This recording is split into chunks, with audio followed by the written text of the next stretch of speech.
feel like I'm forgetting something. Oh well. I've got booze, so everything's okay.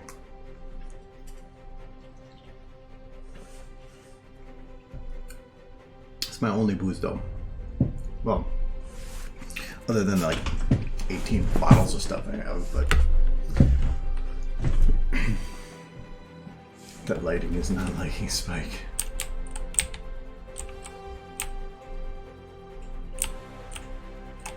I think that's his. Yeah, it's his ear.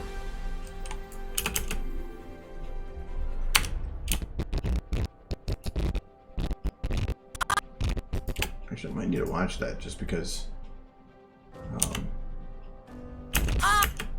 one ear is making it. There, whatever. So, I ordered stuff earlier from Amazon and it's already all shipped. Anyway, so where were we on this? Still got a good bit to go.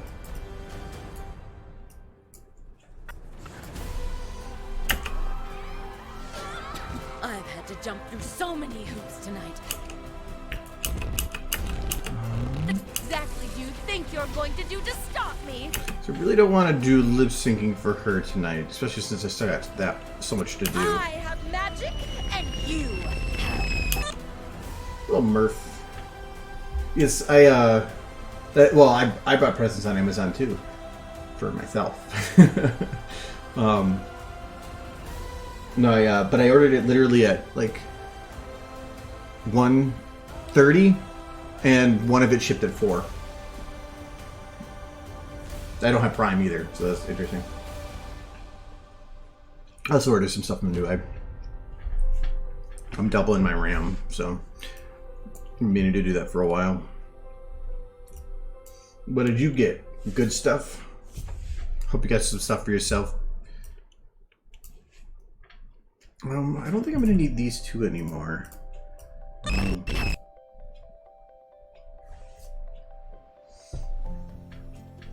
No. I think these can be... What am I coloring this one at? Oh. Okay, yeah. Well, I'm currently at 16, and I'm doubling it. I don't really need to, but I've been meaning to do it for a while. Adobe and a lot of those programs, it comes in handy having extra RAM. That's for yourself. Do a little. What did I order? I ordered RAM. I ordered two 256 gigs SD cards, one for my phone and the other one for my Switch, because they were cheap. And then some board games that I've been meaning to pick up because they were like half off. So, and I went to Target this morning, and so like 10 a.m. during Black Friday time, and everybody's like picking up all the sale stuff, and I just picked up shampoo and disposable cups. They weren't on sale or anything. It's just things I needed. I was looking around, but nothing. Or the stuff that I care about, I'd have to be sitting at the door at like 4 in the morning. Unless I'm saving like $600, I ain't doing that for like $10 savings.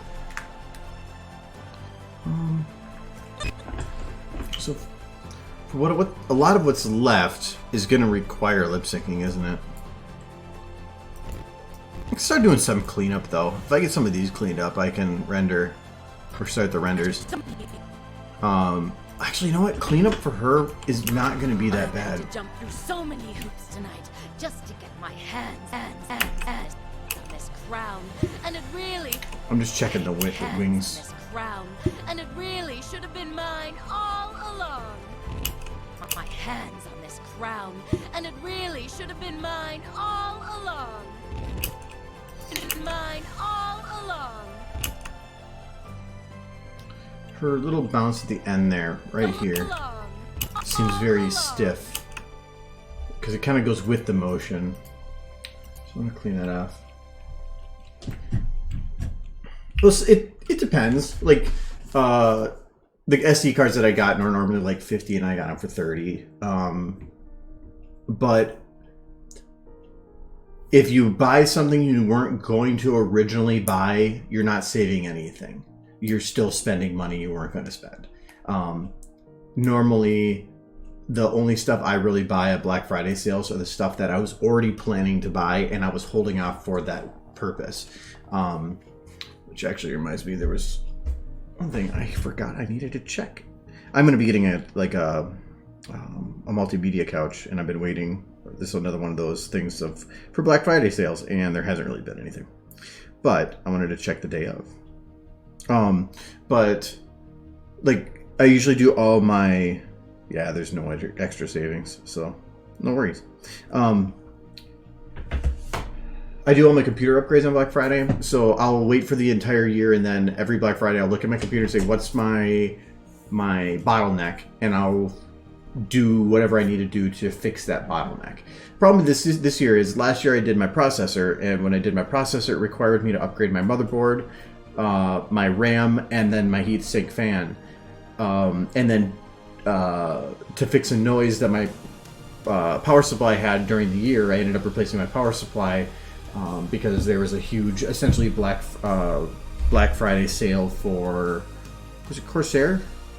For their top end series, and I got it for like $150 for a really nice one. It's normally like $300.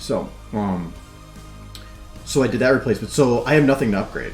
I did upgrade RAM last year, but I should have just went to 32. So I just did that this year. I run Intel. I have an Intel. Here, I can. I'm gonna see if I can remember this. Or is it just MS Info? Oh, I can't remember the key for that. I can go through the other way though. It's msinfo.ini. I can't remember. There's something you can type in for that. Now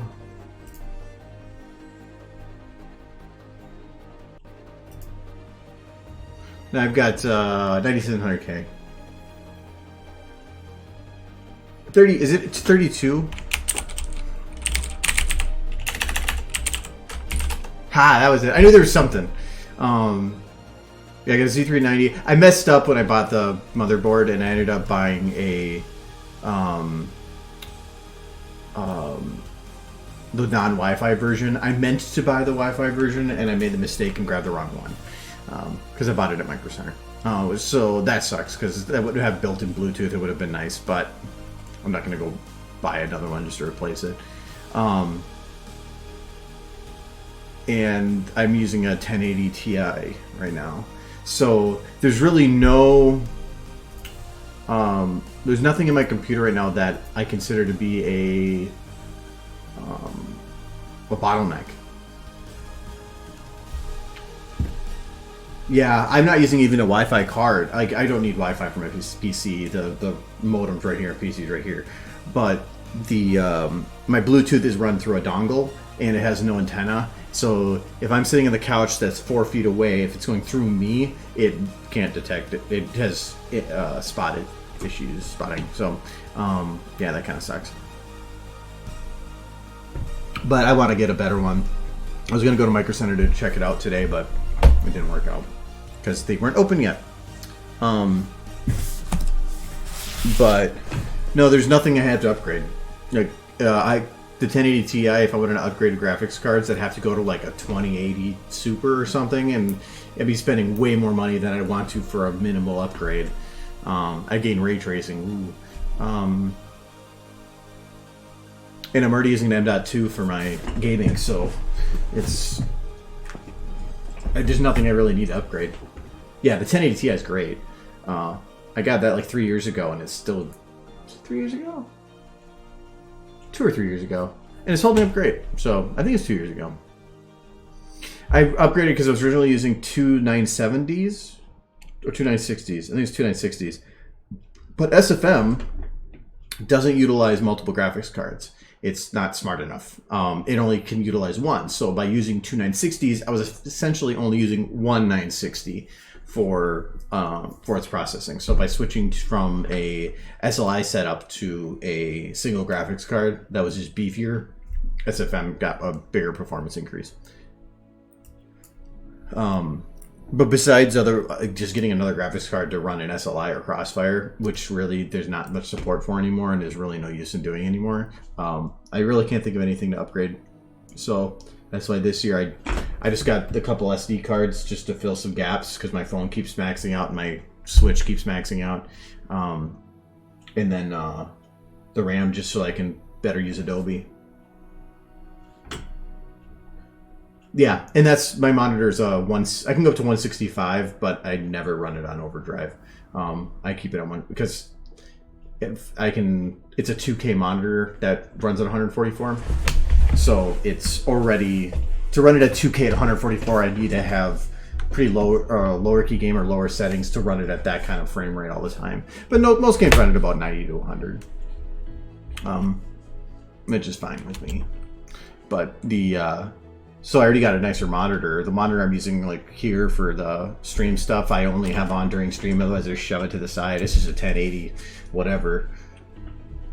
So yeah, I just bought a house like 2 months ago, so I mean I've been buying more stuff for like living than I have for tech, which is weird. So yeah, if I wanted to clean her up, so I think the wings looked fine. I was a little worried that some of the churns. Oh yeah, there was a little bounce at the end here I didn't like.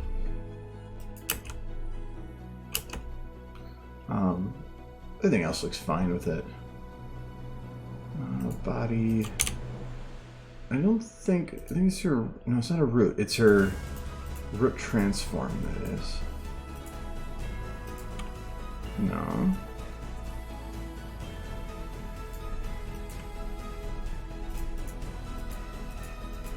Which part of you is bouncy?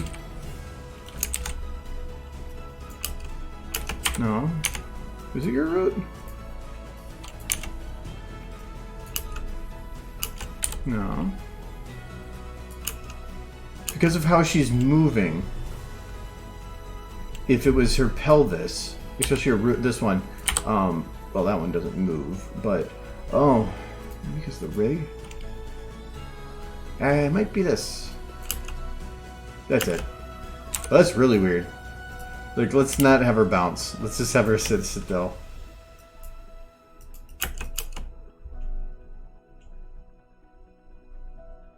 This just feels weird.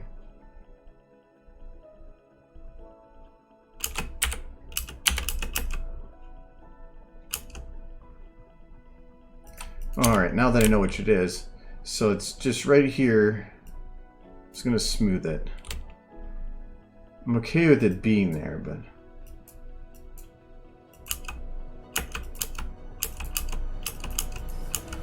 I think what I'm going to do with my old RAM now, because I'm going to have the 216s. I have 4 channels for RAM, but it's a dual channel system, so I don't see a need for adding 16 on top of the 32 at a possible small performance drop. So I'm gonna see if my nephew is just using 8, and I'll just give it to him. He built a computer not long ago.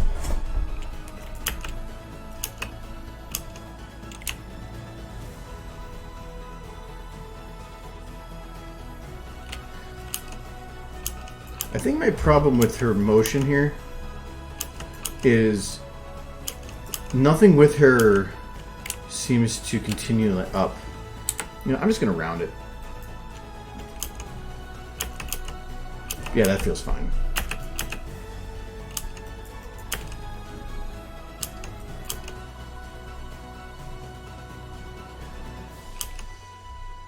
Okay, I want to make sure that this hand isn't being weird.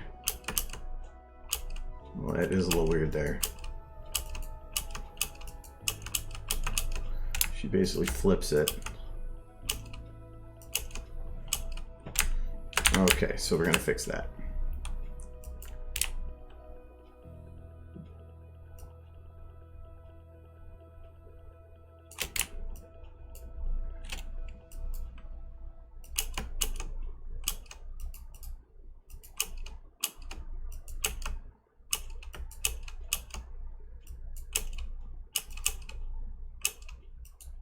I guess it's okay having it flip. It just felt like it was going too quick.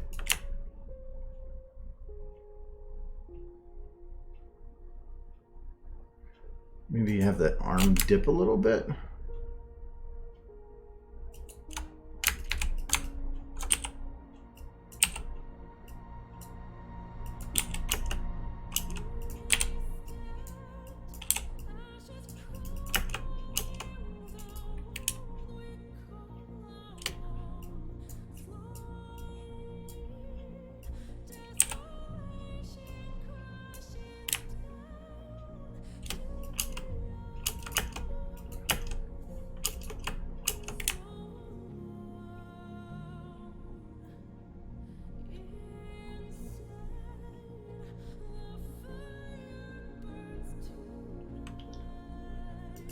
Okay, helps a little bit. Now maybe have the hand kind of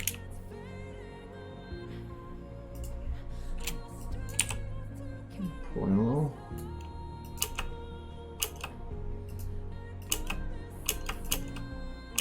Yeah, that's fine now. Alright, I don't think you can see it much, but I do want to at least add some here. Hello, Jack. How are you doing?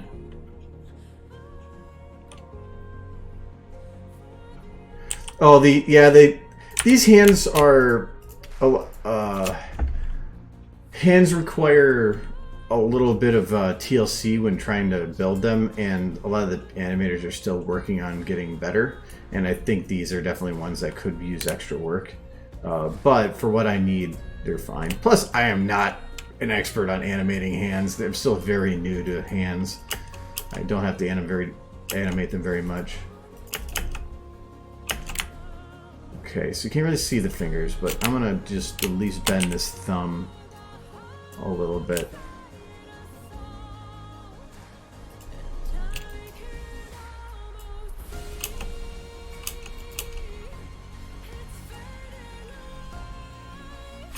Okay, that's better.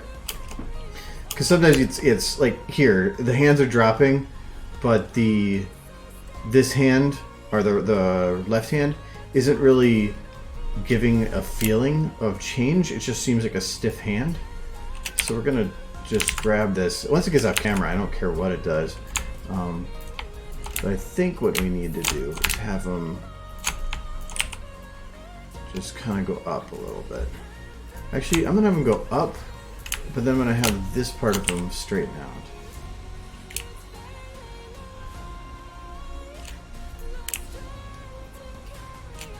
Okay, and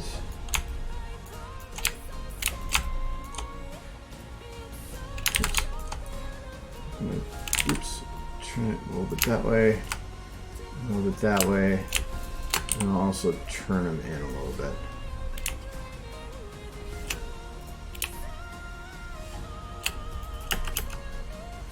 Okay, now they at least feel that they're fluid and moving. Happy Black Friday. Hopefully you spent lots of money on yourself. I did. Actually, not that much. Last Black Friday I spent, I think, $1,300 doing all the upgrades on my computer. This Black Friday I spent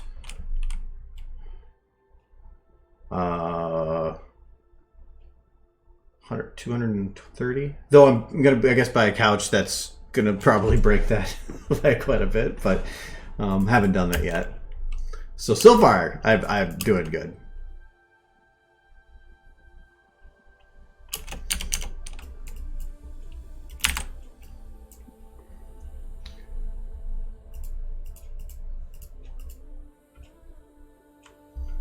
Well, because I bought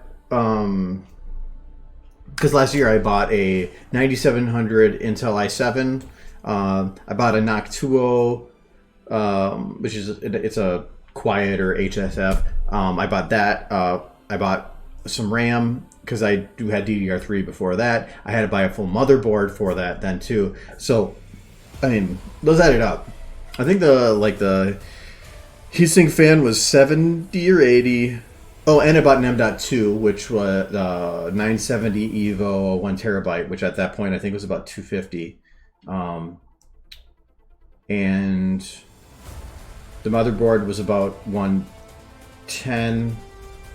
Processor was 330 or 340. And the RAM, I can't remember what that cost. That was probably just over 100. I usually don't spend much more than 100.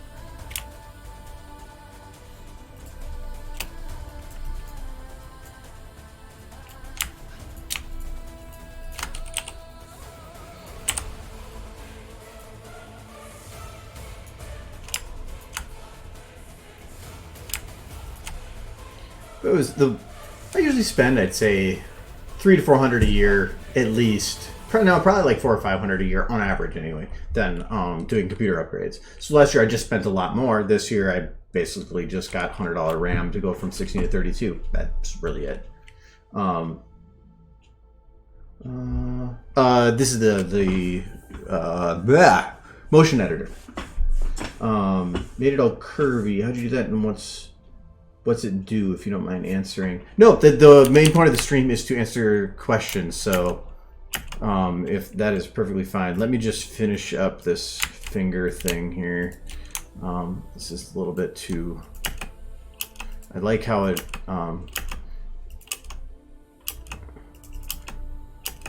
it's still a little bit strong here. So by curvy, I'm guessing you meant... for like, how do I go from like a stop motion keyframe to curvy? A lot of that is just done with either round or smooth, at least in the general sense, which are round and then smooth. Round and smooth are similar.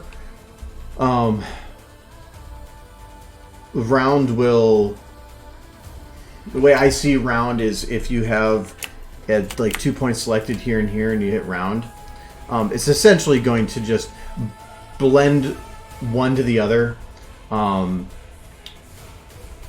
Wait, well, let me just double check one thing here. Yeah. It's essentially just going to make it so that the beginning to the end is just a straight line. It's kind of. Which is fine for most cases. So if I like select here, it's going to just smooth out the middle parts and just make them a nice straight line.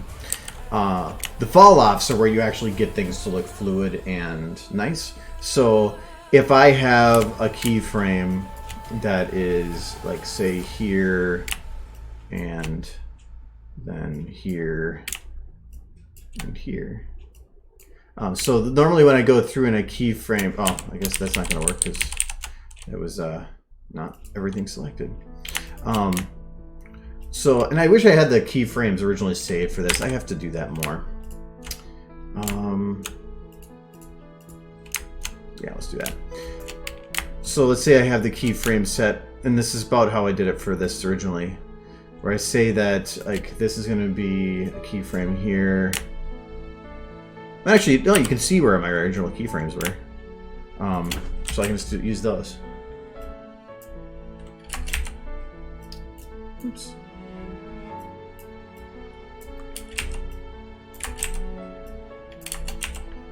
Oh, that was not the right one to select.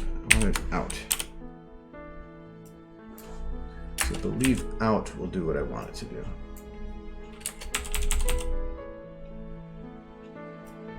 Yes. Alright, so how I wouldn't... Oops. I'm sorry, I'm hitting the wrong buttons. There we go. So normally I keyframe something like this, which is kind of what I ended up doing. And so I would just select 2 bits of time, wherever that fit with the talking. So for here, I've had to jump through so many hoops tonight just to get my hands on this crown. so I would pick those keyframes based on where I want her to do certain things at what times. I don't care about the timing, whether or not it's 100% right.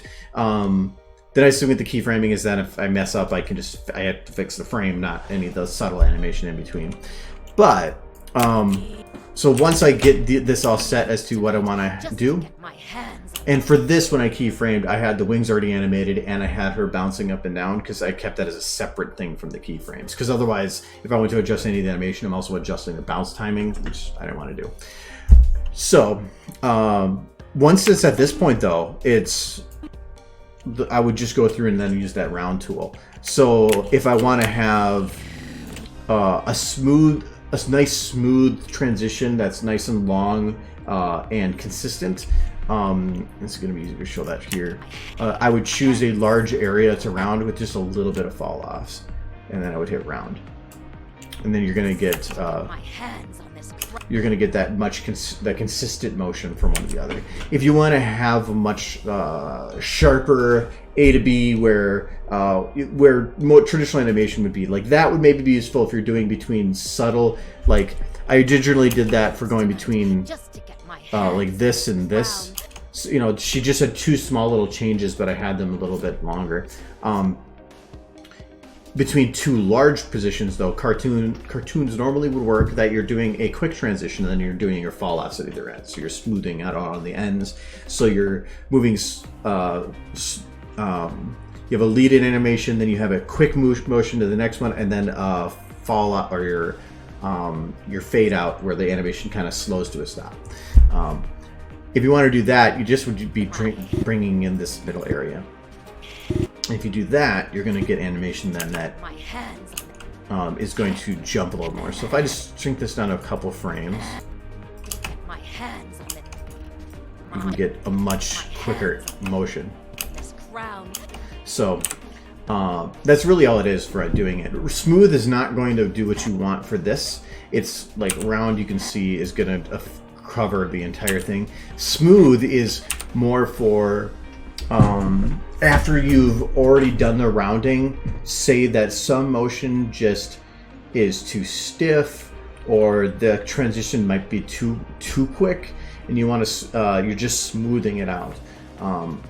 That was where the smooth would come in handy. So like here at the end, let me undo the animation I took away. So many hoops tonight just to get my hands on this crown. Okay, so everything's working. And it really should have been mine all along. So I thought that at the end here it was a little bit too... Her bounce was a bit stiff. It went high and then dropped really quickly, like it was on an edge, not a smooth motion. So I just grabbed it and I smoothed it. But smooth isn't very invasive. So even when I added the smooth, it wasn't enough to bring it down. It's about smoothing the corners, but round is about like destroying the corners. And I felt that round was going to be more useful there, so I used that instead.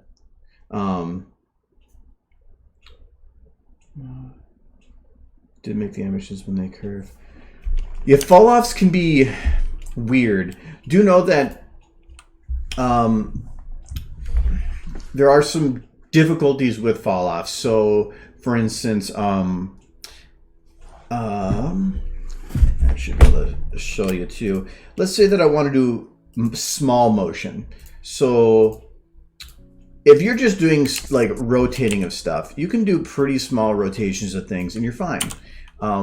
But if you go and grab the position, this is different. If you want to do a subtle motion, it's not going to, well, that's not rotation.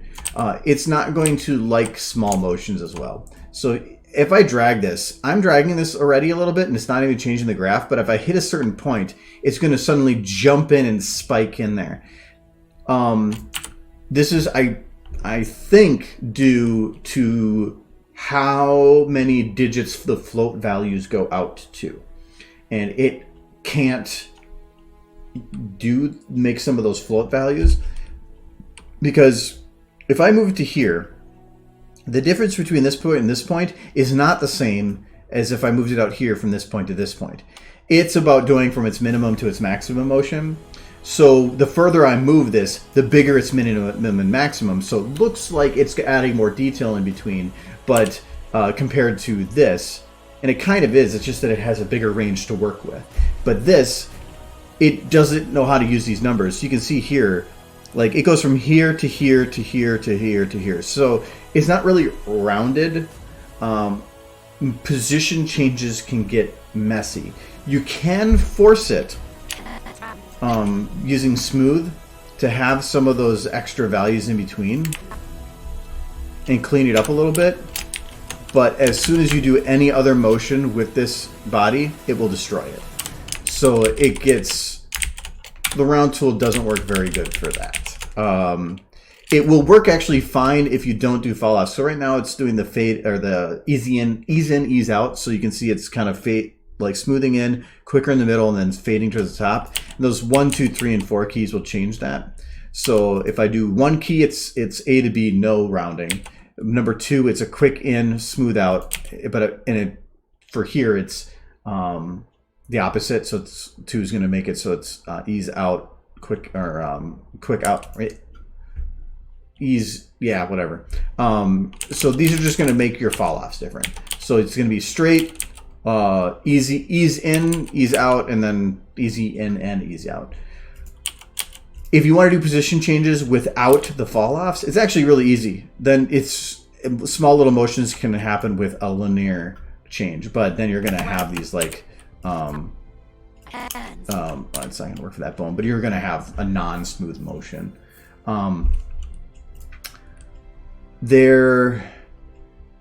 You can sometimes cheat this by doing locks to other models, but that's whatever. And you can actually see what this is doing if you right click anywhere and hit show sample points. So show sample points is SFM to save the animation. It's not saving like formulas. It's saying that if you create motion, it simulates what the points should be to make that rounded motion, and then it saves those data points. So when you show sample points, you're showing, for some reason, even though there's really no motion to this bone, you can see that it's actually saving all these data points, all those individual circles. And for the different colored ones, because you have X, Y, and Z, it's saving those 3 different numbers. And you can see the blue, the red, and then the green. When you round something, or not round, sorry. If you move something, let me do a follow-up. So you can actually see then these are the points that are being used to store those data points. So from here to here to here to here, those aren't or between these 2 points isn't a curved line. It is a straight line. It is saying from here to here, that's a straight line. From here to here, it's a straight line. From here to here, from here to here. When you hit a curve, it starts putting more data points to make up for that, to make it appear like it's curving. But being that a video only works by frame, and you can see here that these are the frames, it doesn't matter that it's not a real curve, because you're not having, if you had an infinite frame rate, maybe you could notice small little things like that, but none of these are really going to affect anything because you're only seeing so many frames in between anyway. But when I have this motion done between these 2 points, when I go to do this, you can see that it's creating only the 1 point here and 1 point here. But as I move, it starts adding more and more points in because it can work with, I think, those larger float values. So as I get further and further away, you can see more and more points pop up. And really all round is about creating those points. So the more rounding you do, the bigger your save file. The more of those dots there are, the bigger your save file too. So yeah, I think that's more information that you actually really needed, but good stuff to know. The bouncing ball technique. If you're trying to do the bouncing ball and you're doing small motion, you're going to notice some issues. But I think I know what you're talking about, but I'm still unsure what you're getting at there. Because I know with the bouncing ball, like about how you have, it's the whole thing with that is about using the fall offs. But even a bouncing ball isn't going to use ease in and ease out. It's going to actually use something like this. because it's going to hit the ground hard, and then it's going to bounce in the air, slow down, then it's going to hit the ground hard and have a stop. So I wonder if I can show how you do that on here. I just want let me double check that I didn't destroy any motion. Just to get my hands on this crown. Okay, I didn't, because I don't think I've actually had to do a ball. Oh, actually, hold on. I loaded a sound library earlier. I've loaded too much crap into my SFM to where I will max a library to the crashing point by having anything. Let's not have a spitball. That's probably not needed. There's a ball. All right. Let's go to our floor with this ball.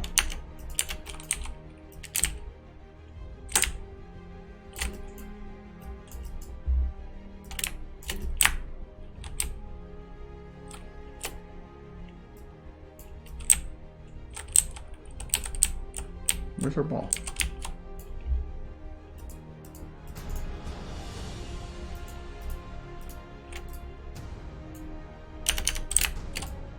I'm not seeing our ball. It is. I think our ball is broke. We're gonna get a new ball. No, I can actually. That's fine, because this is. I'm in no way a expert on animation. I am far from it. I am self-taught, so I have some bad habits that I probably shouldn't have. So there's always ways to improve. So this is going to be something I can play around with to improve as well.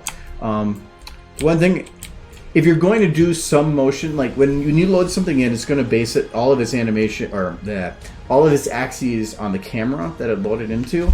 If you load in something and you're going to try to make it bounce or do something with the environment or motion, it's a good idea to zero it out. So you can see here, if I look at the root here, its position, not position I'm worried about, but its rotation, it has rotation added onto it based on where the camera was. And I don't want that, because right now you can see, because of that, while I have my X and Y directions for motion easy to work with, they're locked to the world. The rotation isn't. So I'm just going to zero this out. And by doing that, then they're on the same axes. So it makes it easier if I want to rotate something at the same time. So if I wanted to do a bouncing ball, I'm going to say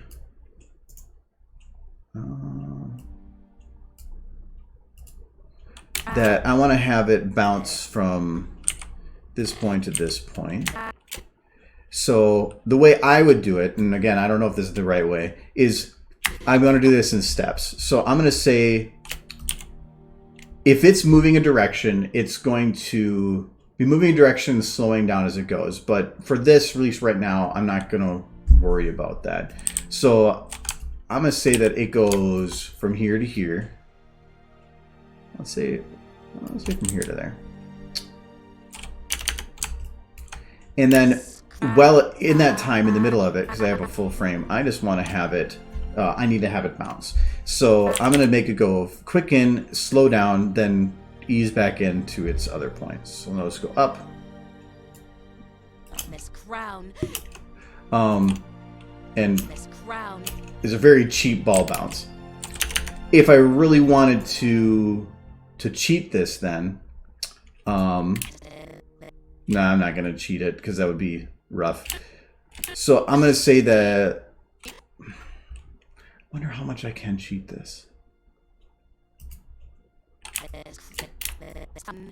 would recommend not doing it this way, but I'm going to see if I can. I don't need to hear you the whole time. I'm going to copy the same motion over again.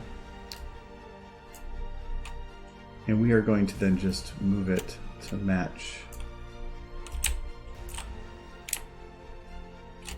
its position.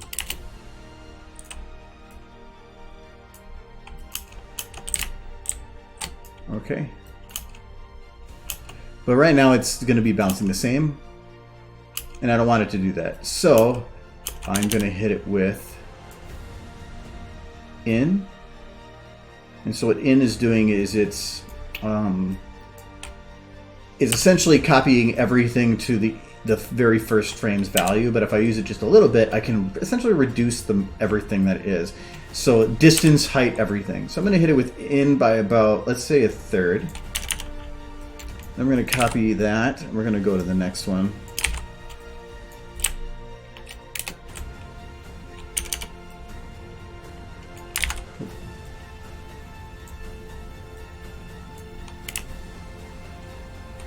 Okay, so I need to go further over. Close enough. Not going to notice the difference. And then we'll do in again by 1/3. Let's see how that looks.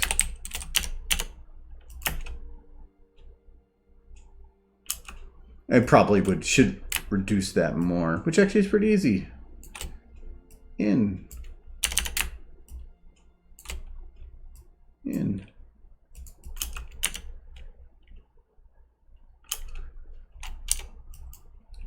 And that these timing should also be a little quicker. 4, we'll do 4, then 1, 2, 3, 4, 1, 2, 3, 4, sure.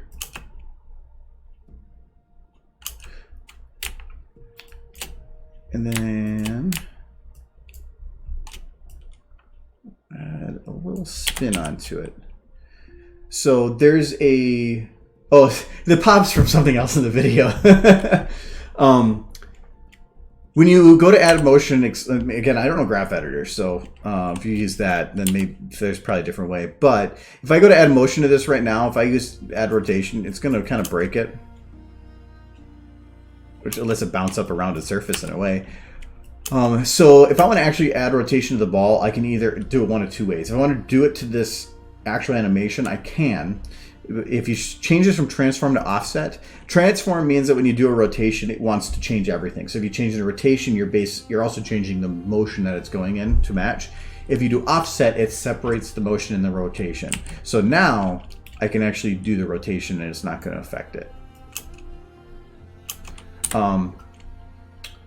But the other way you could do it is this has 2 bones.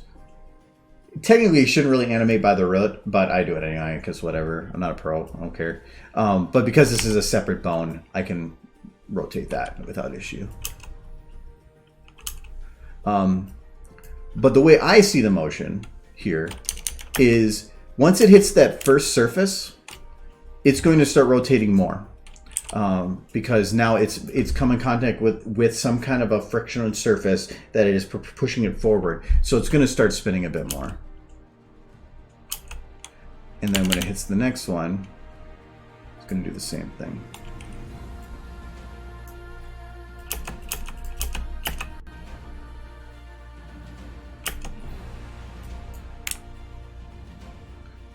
So, I mean, that's the way I do it, like a quick ball bounce. Though even then, I think that the way that this is done, the end bit, probably could be a little slower. Oh no, it just depends. If you're doing a volleyball compared to a bowling ball, they're all going to bounce different.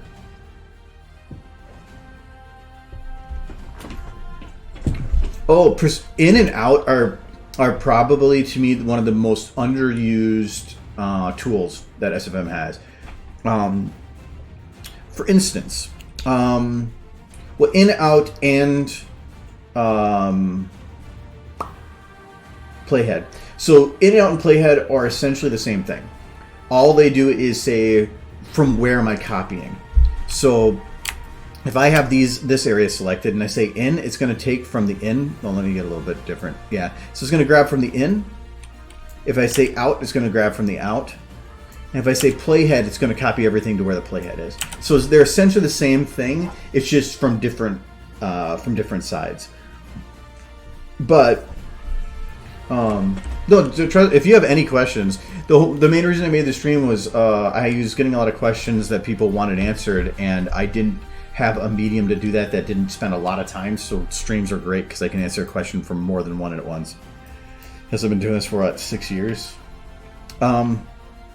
No, so one of the cool things with that, and I wish I still had something that was keyframed, but I do not, is say that, and I'll just create some keyframes here.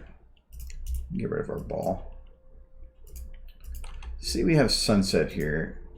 I'm gonna get rid of showing these sample points. That makes it hard. And say that. So I'm gonna use in because right now I'm at the beginning of this. This is where I want everything to be from. So I'm gonna say in. So this is, say that this is a keyframe, and then that this was a keyframe. So I'm gonna use playhead because I selected that point. And then I want to have that thoughtful bit be another keyframe. I'm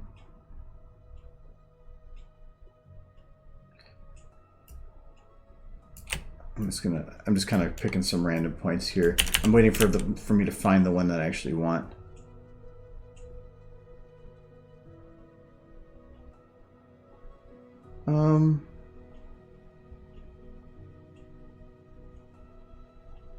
Yeah, that might work. So we're gonna grab in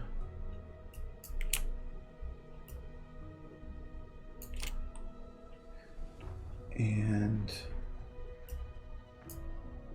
playhead there. Okay. So let's say that I had these transition points. So, and normally when you want to do a keyframe, I try to pick the most extreme farthest position that I want to have somebody be in, because it's easier to pull animation back than it is to push it forward and do more. So let's say that I wanted to have some kind of a transition in here. But I don't want to have to animate another keyframe or move it so that she's further down. So instead, let's do it in reverse. So instead, I'm going to say that this is her furthest down point and that the final point I want to have is a little further up. Well, what you can do with that playhead in and out is that you can take part of animation from something else to slightly change a different keyframe. So let's say these bookmarks is marking where some of my keyframes are. I want to put one here. So what I'm going to do first is I'm going to say this is her farthest motion forward. So I'm going to choose this, make it all that motion. But I want to have something with her, sorry about that backwards. So if this is going to be her most extreme point, she's going to go down to this position and then back up to here. So for this part, I want to actually have her pulled up a little bit. So I'm going to find something here that I already did that was further up. Let's say like this one. And I'm just going to put my playhead over that, and I'm going to do a slight playhead. Now it's going to break her hands a little bit because how rigs work. I'm going to go to there and fix those hands a little bit. Oops, I can't select it that way.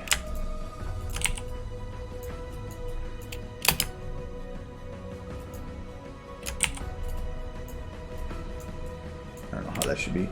But now I basically stole animation from another part to slightly change a different part. So it could be the same thing, like if you're swinging the head from one side to the other, you can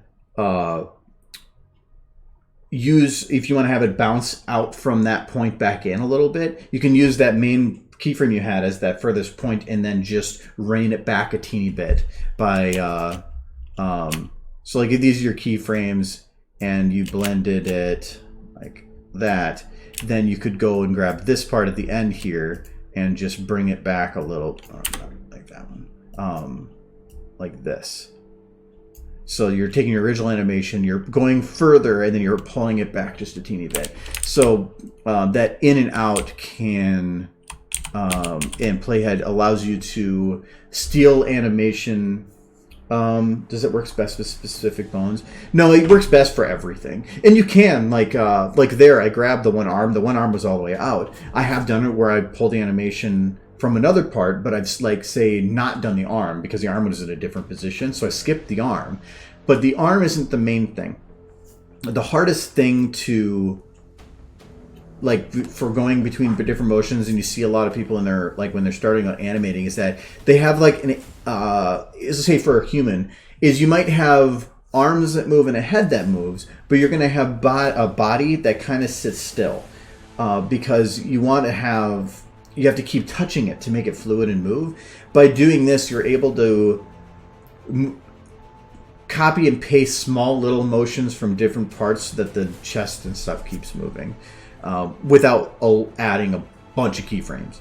I don't like to do blocking, which is like where you basically are saying, I'm going to add a keyframe here, then I'm going to go and break that in half and then do another one here and another one here and another one here until you get to the point of like everything's almost animated frame by frame. I don't like doing that. Keyframing, the whole purpose of a keyframe is you want to lock in a look at a specific point. So you want to have it so that, for instance,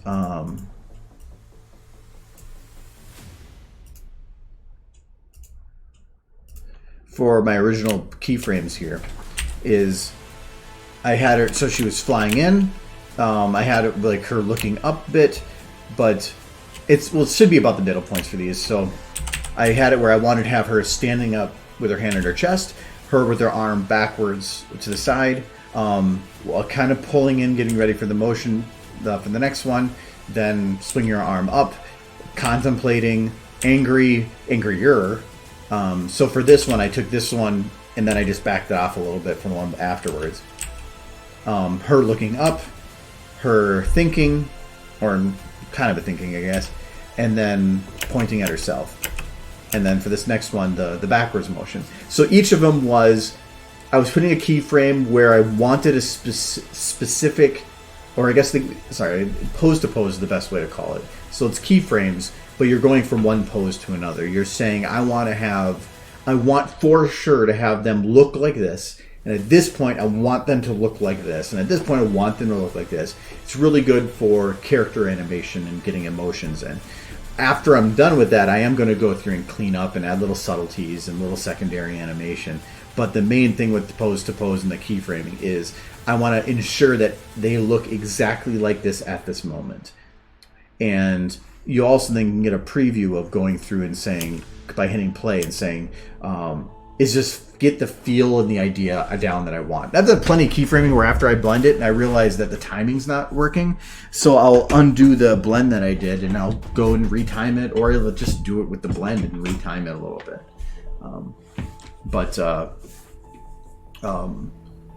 It's when I very first started animating, the very first stuff I did, I actually animated by doing this and like blending, and then I went to the next part and blended it. I had no idea what I was doing, and I had that problem where I had stiff bodies, and it was not very good, but it was a stepping stone to learn something else. So I hope that answered, I guess, kind of what you're looking at. If you haven't looked up a lot of the 12 principles, which I would think if you really spent any time in animating, definitely do that, because I didn't for my first 4 years, and I learned some bad habits that took a while to undo, and I'm still working to undo.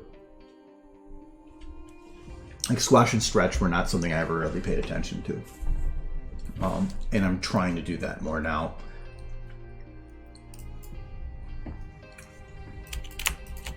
But yeah, if it went fast or something, let me know and I can try to add more clarification.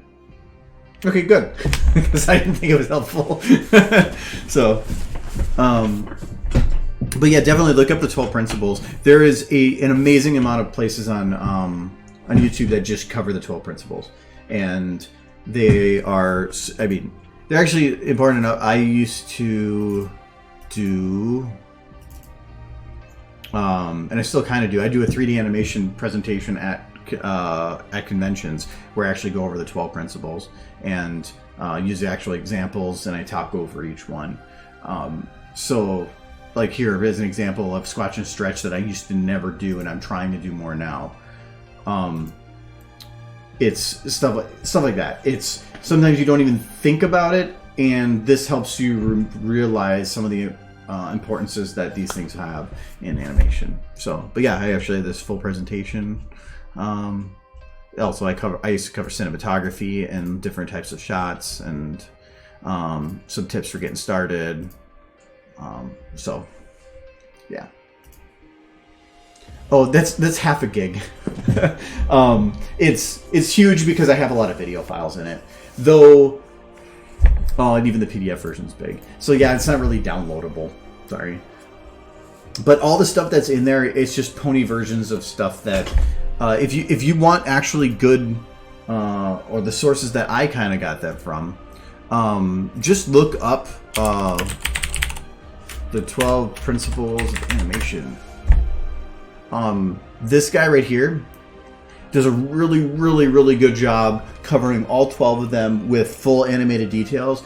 And the way that the principles work for 2D is almost identical to the way the 3D works. It's going to talk a lot about how you draw things and whatever, but there are relationships on how, like, staging was one that was actually like difficult to explain in 3D, but there is a use for it. So just look up 12 Principles. Alan Becker, his one is one of the best out there for explaining the concept of that. And then relating it to 3D. The other one, at least in terms of cinematography, everything that I talk about in there, I don't need this anymore, is in here.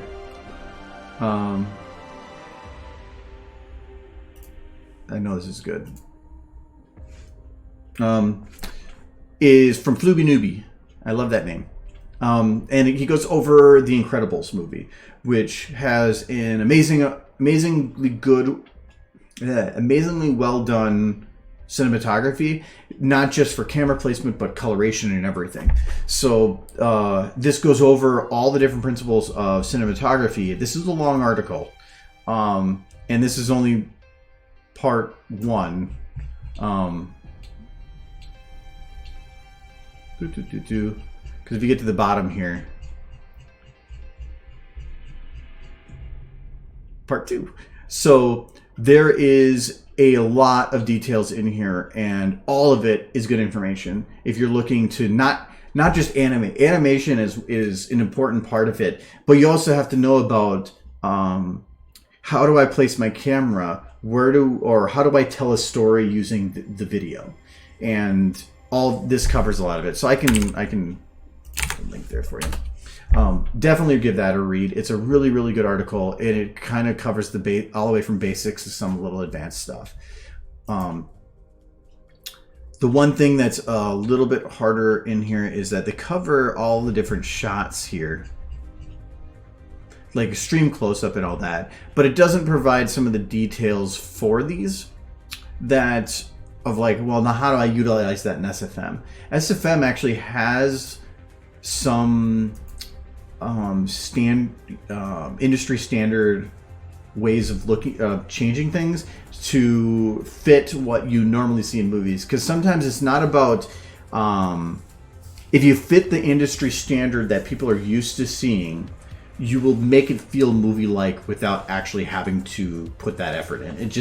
It makes it feel movie-like because you're following that standard. So there are a couple things to do with that. For one, don't make a video in 60 FPS. Don't. Other than the little Rathlos ones I put on online, I don't. Everything I do is either in 30 or 24. 24 is the recommended. While it looks smoother and cooler, movies generally are done in 23.96 or whatever, or just essentially 24 frames per second. And so by making it 24, you're fitting a standard and it feels more movie-like. Plus, it makes motion feel more impactful because of that. Like there's less frames in between. It's not just ultra smooth. It feels like everything is stronger and harder hitting. It's a lot quicker render time. What's the other one? And it lets you hide animation errors a lot better.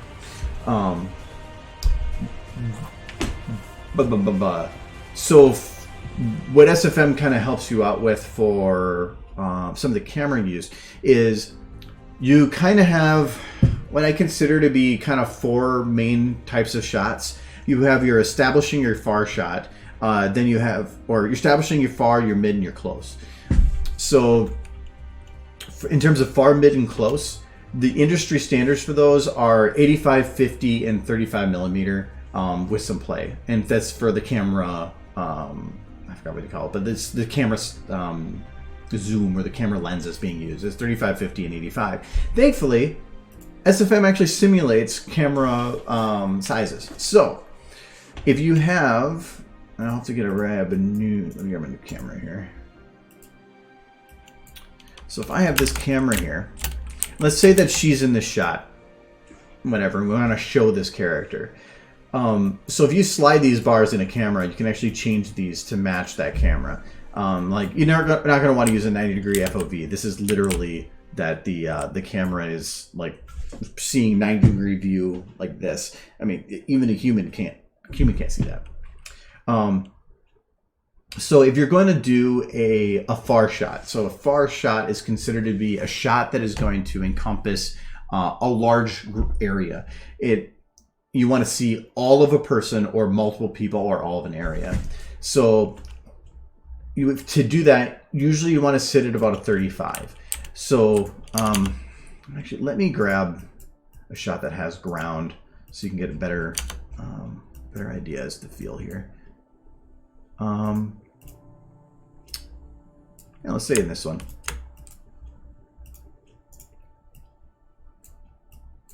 Okay. So, and this might actually be what this is right now. Oh, actually I used a 50 for that, which normally I actually should. Is that zoomed in? Okay, so for this one I'm actually using a 24 for my wide shot. I've added that backwards because I wanted to have it give it that 24 is going to give a little bit more of a fisheye feel, but it will encompass more of the room. So normally for a wide shot, I do between 24 and 35. So that's what I did for here. That's why if I do 24, it doesn't change.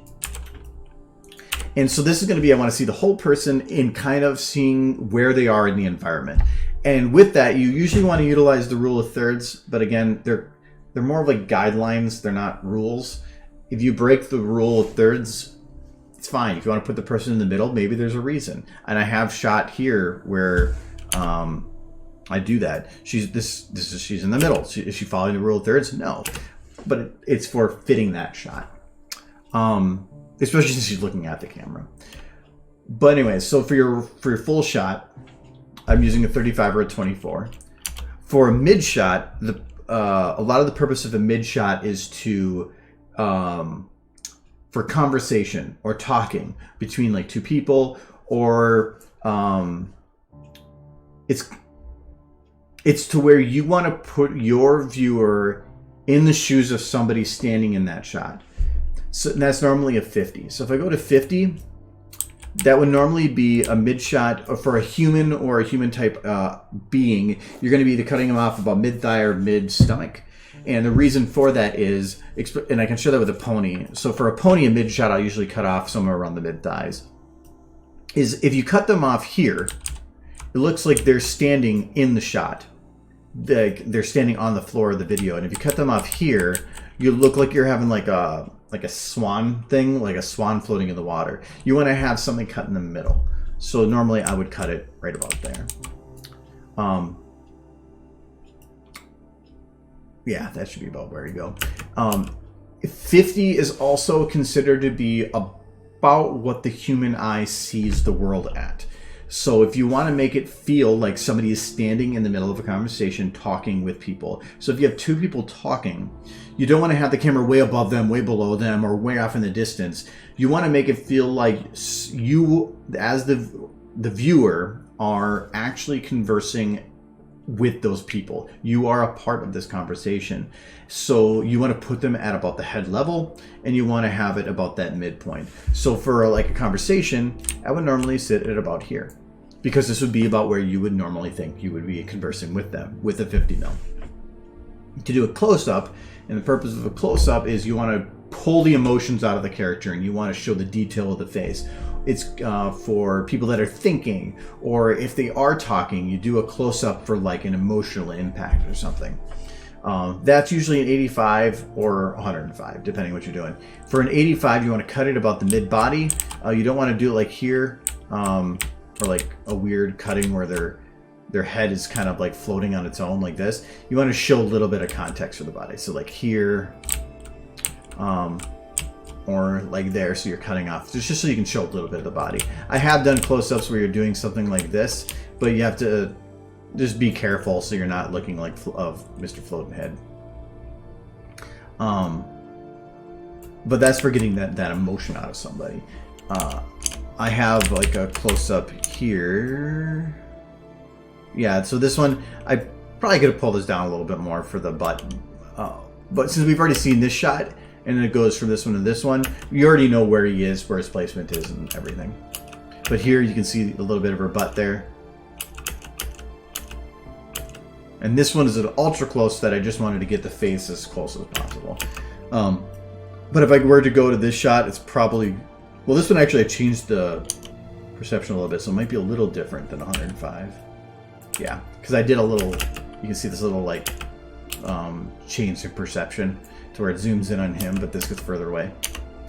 But those are the three main shots, and how you can utilize the millimeters of the cameras that SFM has built in. So for your full shots 35, for your mid shots 50, and for your zoom for your close-ups 85.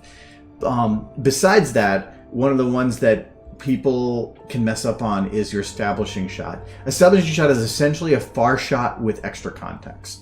And for this video, I actually have two establishing shots. So the purpose of an establishing shot, let me go back here and delete this camera. The purpose of an establishing shot is because your viewer is not just watching a video. If they're engrossed in the video, they are a part of it. They are inside of what you created, and so you need to place them there. And if you don't show them where they are in that environment, when a shot changes, they're not going to know where they stand.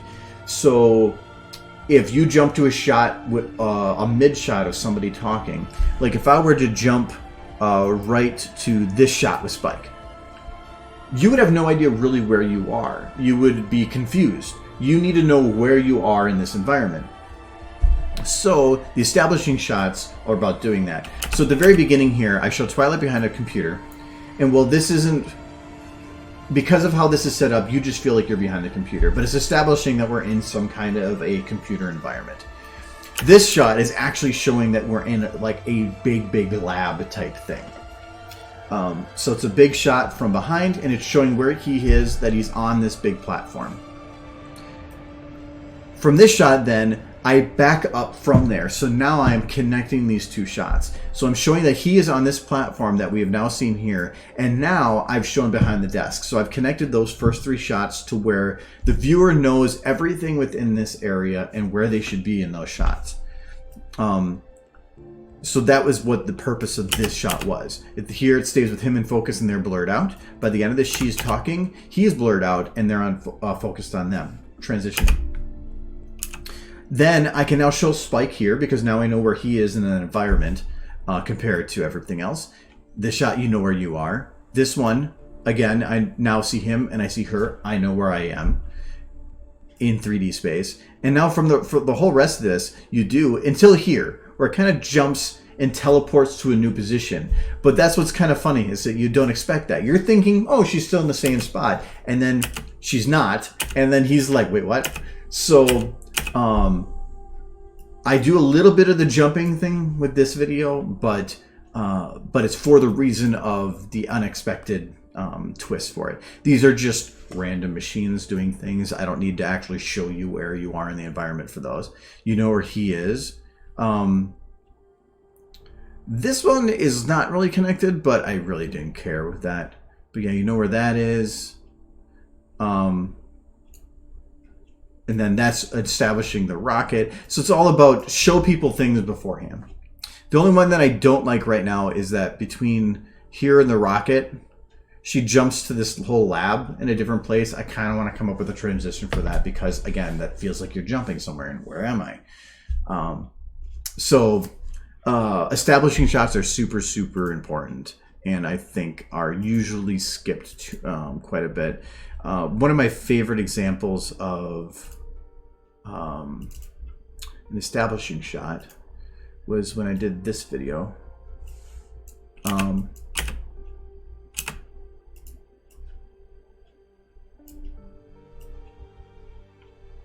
It's right here. With supplies on hoof and of set mind, so she's moving forward, and even though this room is technically not next to this wall, it's a special effects that I just masked it here in the middle, right about there, to show a different room. So you can see the room that she's going to be going to, mainly to show that the door is in this room. You can see the what is this, the doors, the drill to pull the door open here. So then it comes to show that, connects you to behind there. And it shows this, which is an element that's used later for opening the door. The computer that she's going to be using for typing in the passwords to go through. The people that she's going to knock out. The switch for that she's going to be to open the door. And then showing where she's coming into this shot alone. I love this one because it is giving so much information within like a 3-second period. And being I was using audio from a radio play that is not built for visuals and not timed for visuals, I needed to squeeze as much as I could in. So it's really, this is like one of my favorite shots I've done because it provides so much information.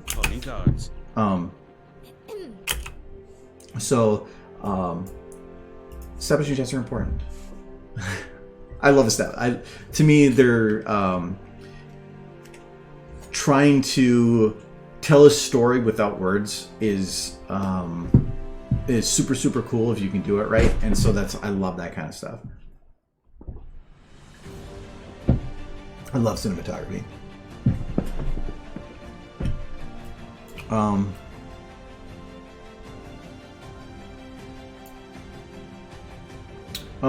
Which transition are you talking about? The transition, like the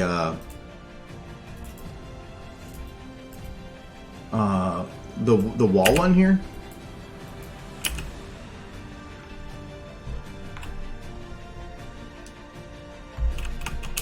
There's a Twitch delay, so sorry if I'll just wait for a response. Crunchyroll, I don't want to watch other anime. Why are you watching anime? Okay, so for the wall, so all that was really done is two different renders, then masked together. So I did one render where I had the shot just go from the camera and pass. So this was a door in the wall. This at this point, at least how I had the scene built, was that room that she was going into is that room, but turned 90 degrees. So you would had to have turned from looking straight to 90 degrees to look through the door to actually see what this was. To make it look this way, then I rendered once, where it just went to show the corner of this room, which was, I can't point like the screen like you could see that. It was if you were turned immediately around this corner. And then I rendered this shot, which was looking at the wall and just fading into this shot. Both of them had a focal distance much further forward. So this middle ground was already out of focus. And actually you can see a little bit right here that the camera's actually moving at different paces. You can actually see, it's hard anyway to see. I wonder if can I slow it down? I can.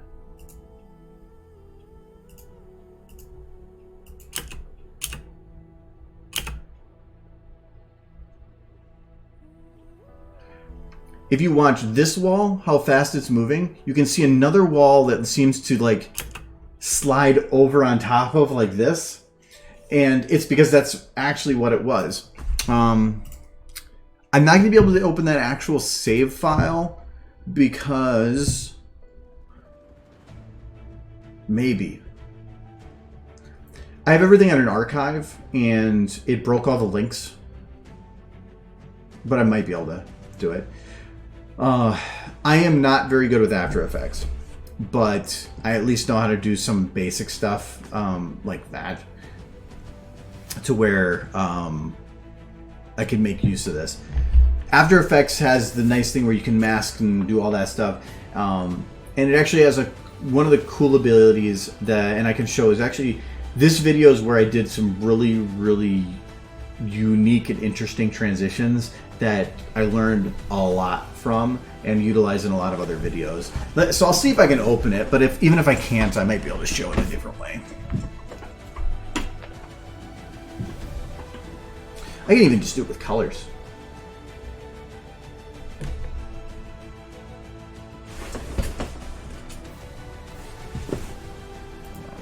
Get rid of that 50 something there. There we go.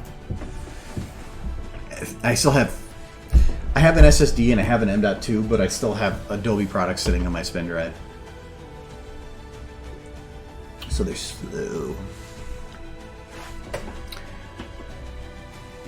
So let's see if we can open it.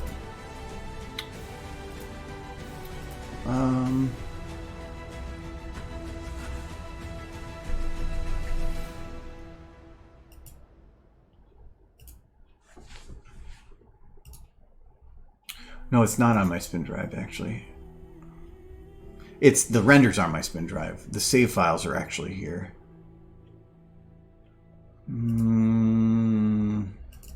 I did the video like 6 years ago, so I have to remember. I think they called that... No, that wasn't called Lightbringer. That was Leaving the Stable. Do I have a folder for it? No, I do not. Destiny, Fallout... Fallout, there we go. It's one of these ones. Is it Final? We'll see. So it's going to say convert, and then it's going to say some files are missing. Okay.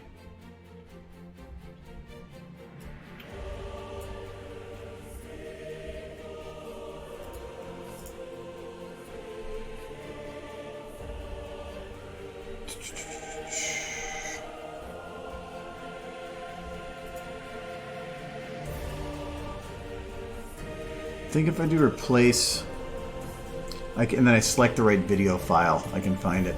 I just wish I could tell or figure out, is there any info on this shot? Because there's a lot of stuff I can show on this one that's really good information I really like to cover. Well, that's that's not a composition. I think it's interpret that I actually want to do. Nope, nope, not interpret. Oh no, this actually might give me the info. No, it's not. Okay, never mind. So we're gonna replace this with, see if we can guess it. So I put all my renders on a separate hard drive, but when I do that, it breaks the links. But then I kind of forget folder names and stuff too. Leaving this vault. Final 01. I'm guessing this is it.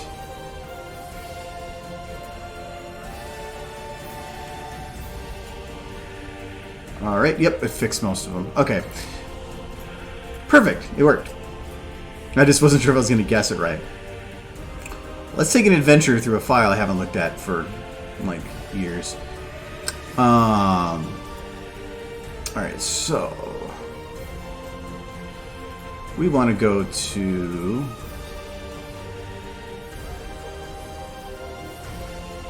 that's the composition for shot 3. But these were broken. I had Nope, nope, there it is. I need to open up this shot.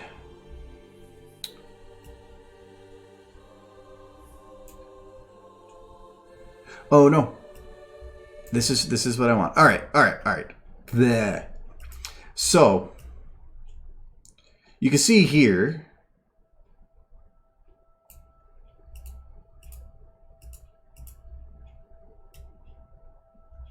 This is the actual render for this file. So, what's the quality of this at? Sweet. So you can see that this is just a wall. This whole render at this point. So it jumps from here to here because that whole render was just of the wall. Blah, and then wall.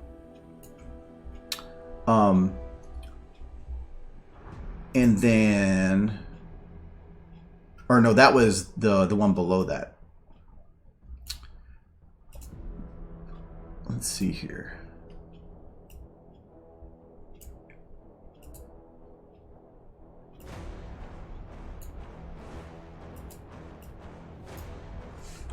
See, make sure I got these files right.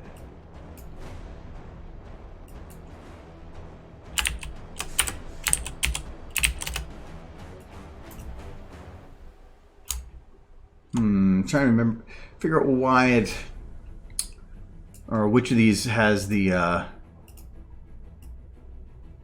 that's the apples fade. So where's the one I have that goes over this?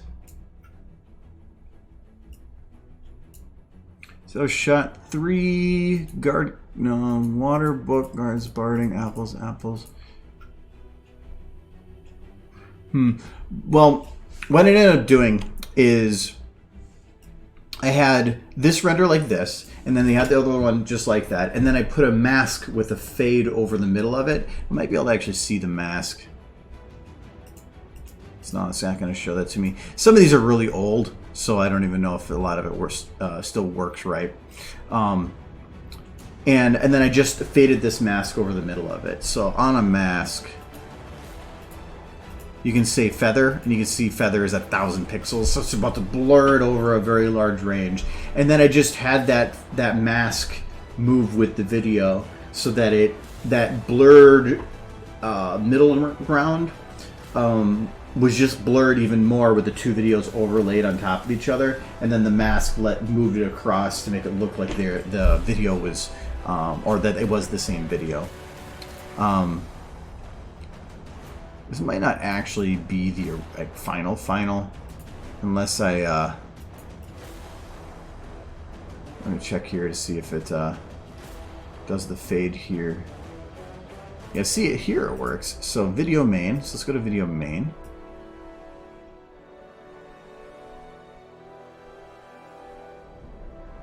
Okay, so this is comp, shot 3 comp.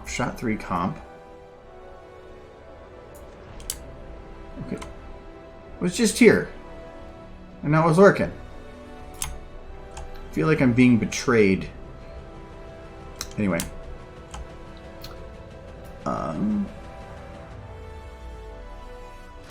So you can see here. There we go. So this on top of this one is this video on the left. And you can see here, this is the pathing. So I said from here to here to have it move. You actually can see, oh no, this is the mask. So the mask is that red part. So you can see it comes in and it follows that edge. It's bringing that video in, or that video in. So it's not actually displaying anything. This edge is all that matters. And with that feather is about blending it. So if I put that feather to 0, you can now see that this video is now is just a flat line.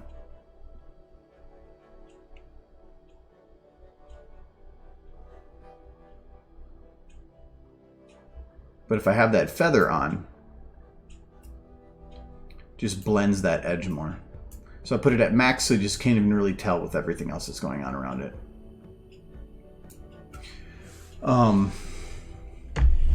So it's a pretty simple trick once you just kind of look up how masking works and all that. And I've used that mask thing on multiple shots. I actually do a much fancier version of the same thing in a later shot. I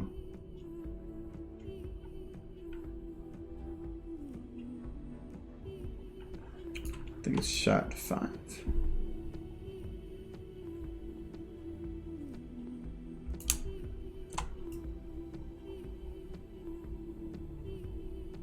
Yep. So, in shot 5, I believe shot 6 then is faded in a later one. So, there is a shot in the final that looks like this. Sounds legit. Oh, this shot is going to be a bitch to render. Sounds legit. Nice thing with the new Adobe is that, I want to see how this works, is if it has to think, it tries to bring the audio to a speed that works for the video that's being played. Sounds legit.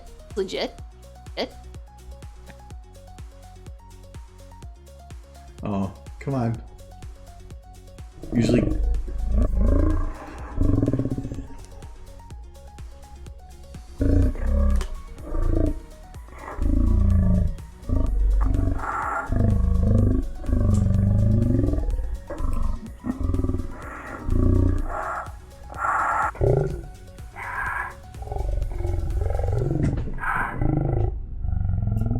World. First steps into the outside world.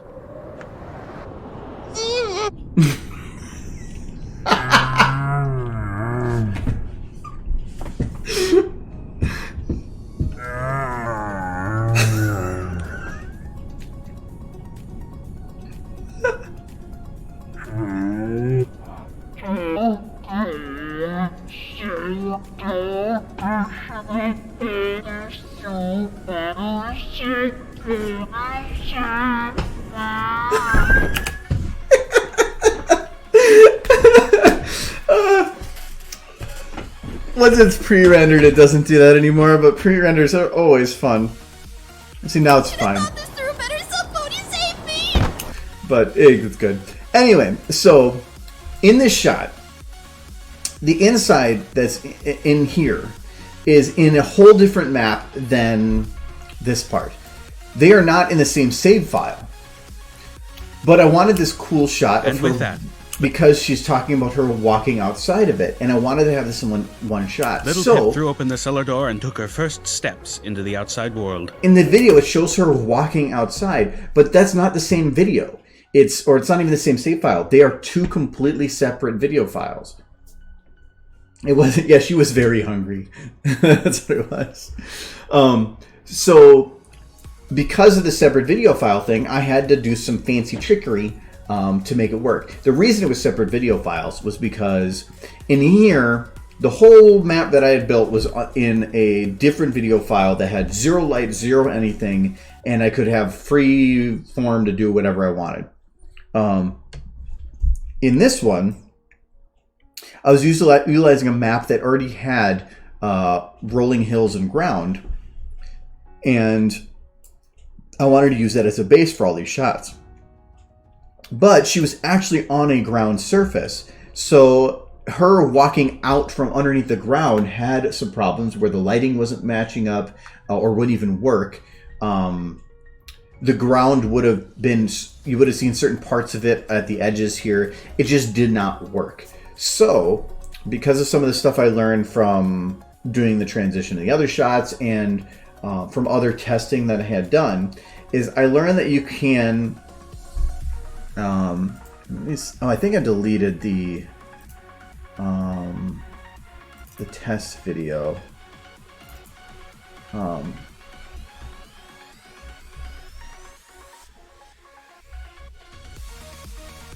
Here we go. So this is slow.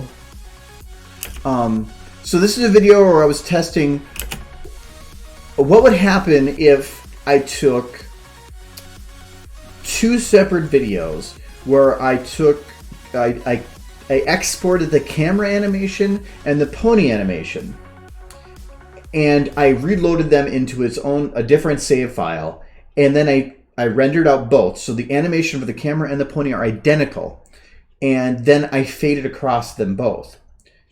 What would that work? Because the animation for the pony is the same and the camera is the same, so you're still, everything for those two elements is the same. How would that work? Well, it actually works out perfectly. Where you can fade between two completely unique save files as long as the animation is identical between the two.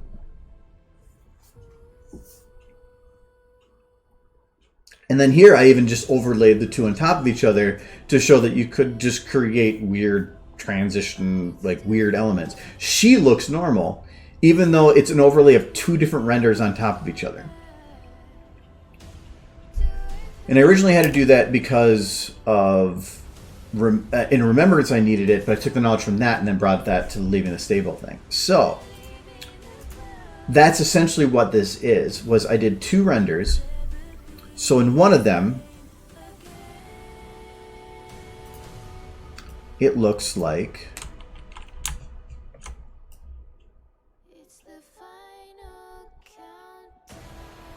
this. So this is her in the map that is the actual map. So the one of the outside world. So I copied her, I copied the door, the camera, and the stairs, all as their own animation. And then brought that into, or copied that to the other save file. So from here, you'll recognize that as matching for her going and standing up. The multiple render tutorial that's for multiple maps, not multiple renders. This is just cinematography cheats. So I have that, and then if I go to my video main,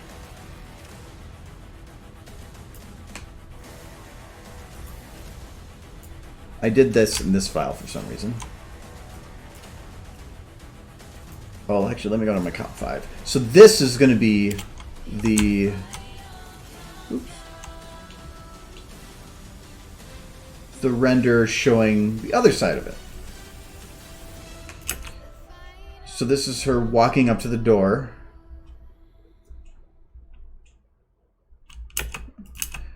But there is no outside.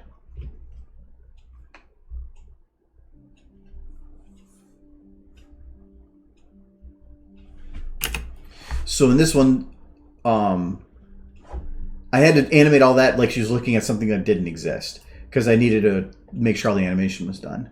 So I took those 2 save files and then I masked along some kind of a line that was consistent among both. For me, it was this line right here in the door.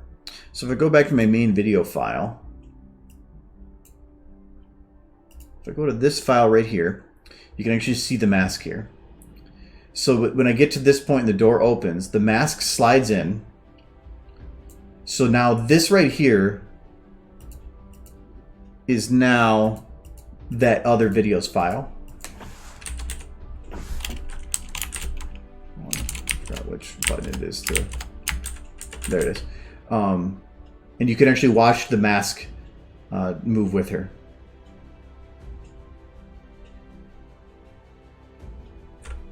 So if I remove the mask here now,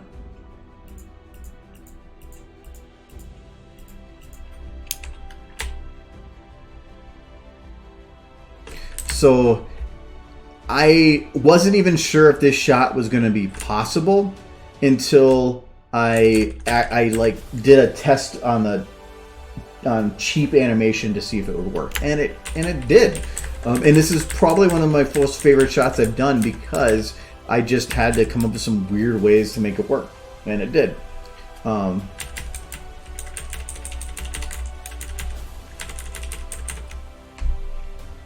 then you get the final that looks like a single render. And with that, Little Pip threw open the cellar door and took her first steps into the outside world.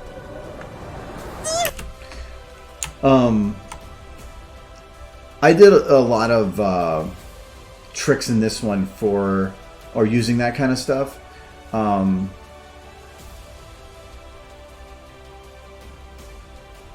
For instance, here. The override code for opening the door.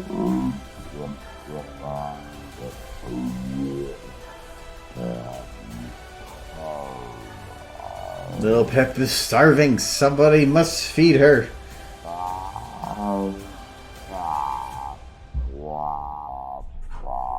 Kind of sounds like the teacher from Charlie Brown. So this one,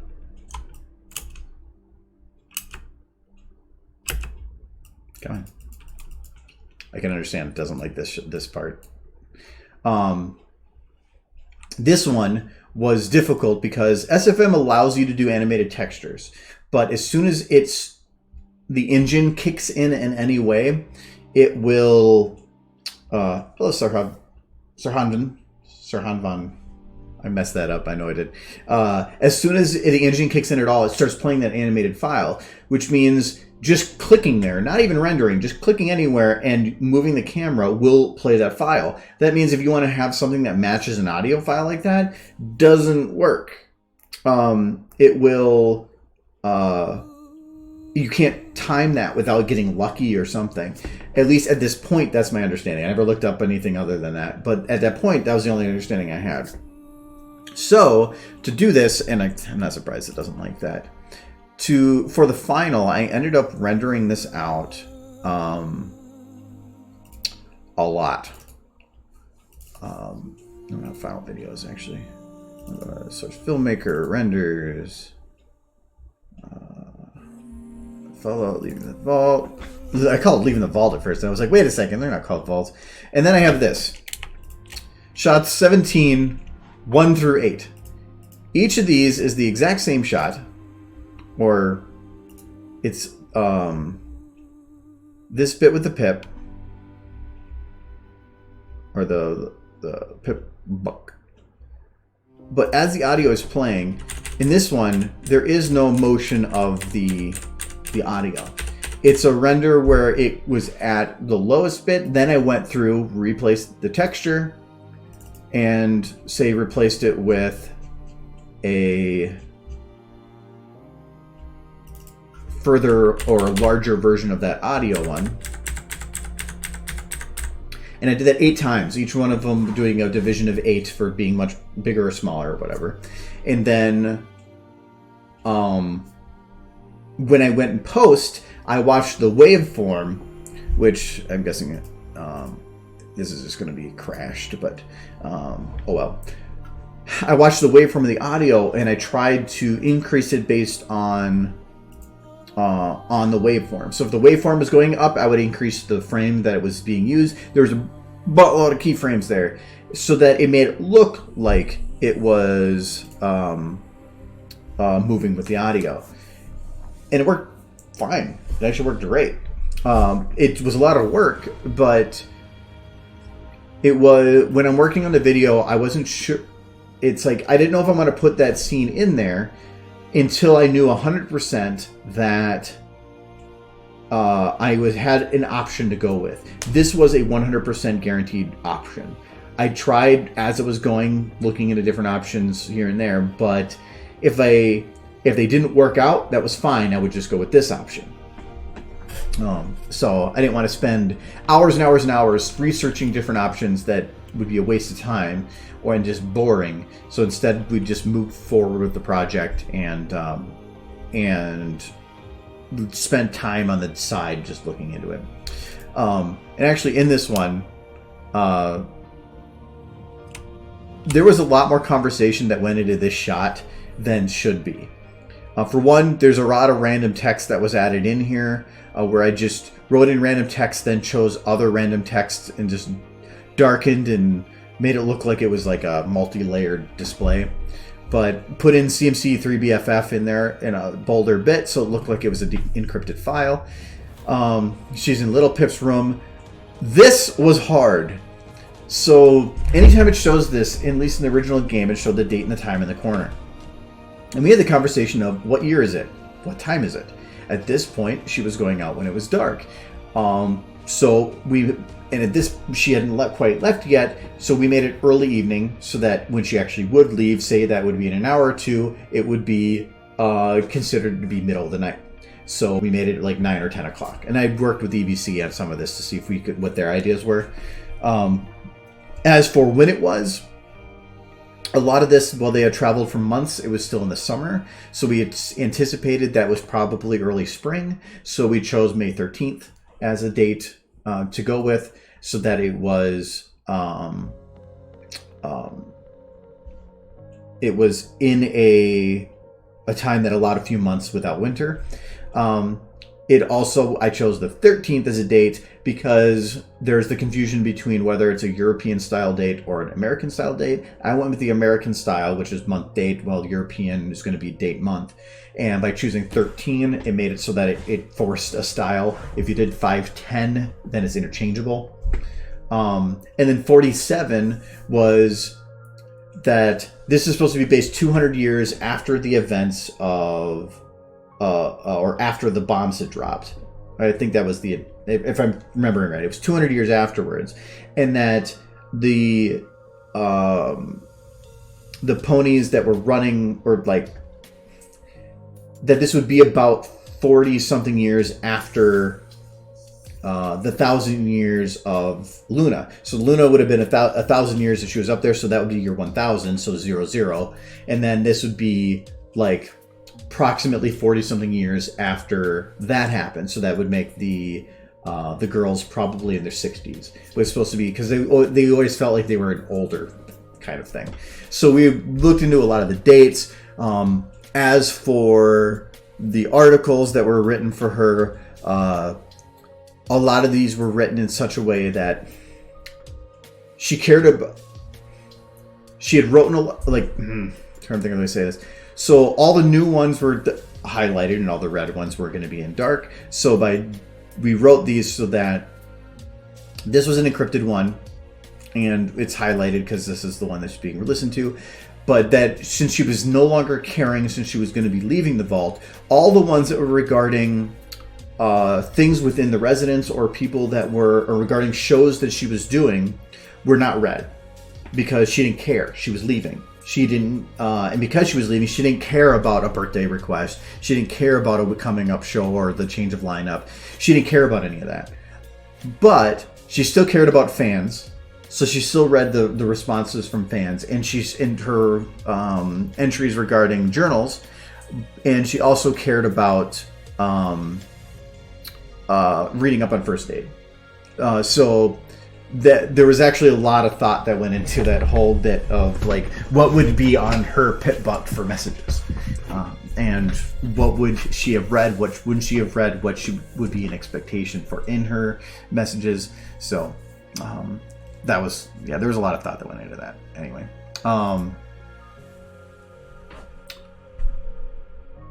There was even oh,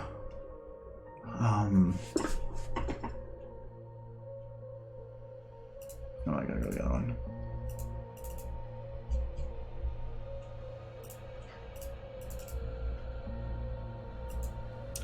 one. At the beginning here, when she's looking at it.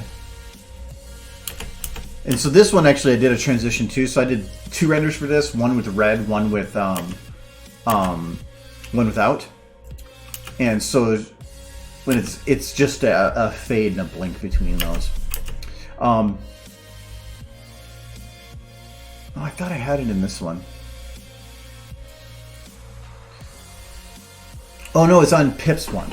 So, oh no, and the original one, it had Velvet Remedy as an option, I think. But this one though, that is Pip's outline. But whatever. I just came up with random numbers for the stuff at the top. But when you go to her Pip book.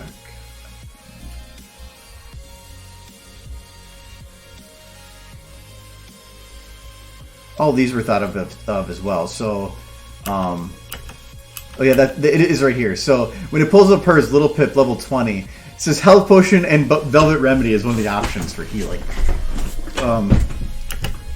But I had to come up with values for this. So like, Apple affects HP plus 4, Purified Water, weight 1, HP plus 2, her barding increases her lockpicking and her science in pretty good condition. The Book of Science gives science plus something. It's cut off a little bit. So there was actually way more time was put into some of that little crap than should have been.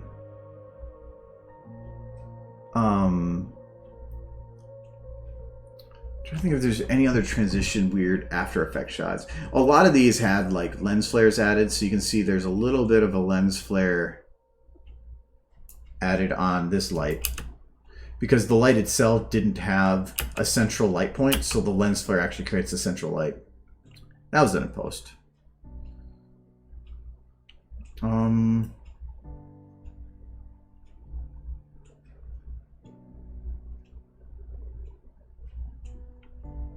Yeah, the lens flare was added here too. Creates just a nice little effect on there.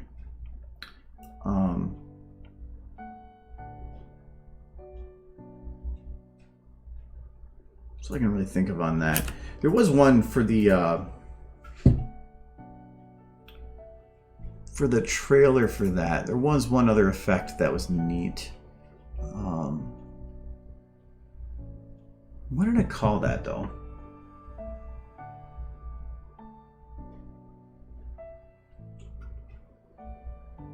Do I have it in here? I think I do.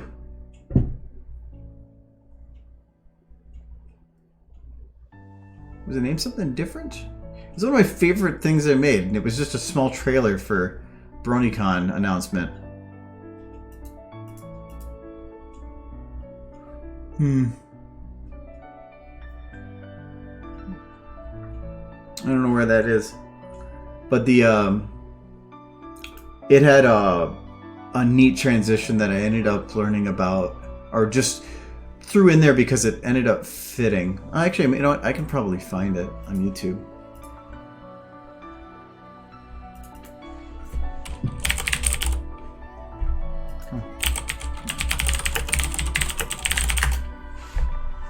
There we go. So on this, I was trying to play around with some transitions. So like on this one, having a transition with the door, having the camera drops and the camera for the next one goes down quick too to follow with that motion. I love that transition. This one. So when this door opens and it goes to this next shot, it was a harsh transition where it was going from something very light to something very dark, and it didn't work. Hello, Blurred. And so what I ended up doing was, when this transitioned, I just took a shape that was semi-transparent.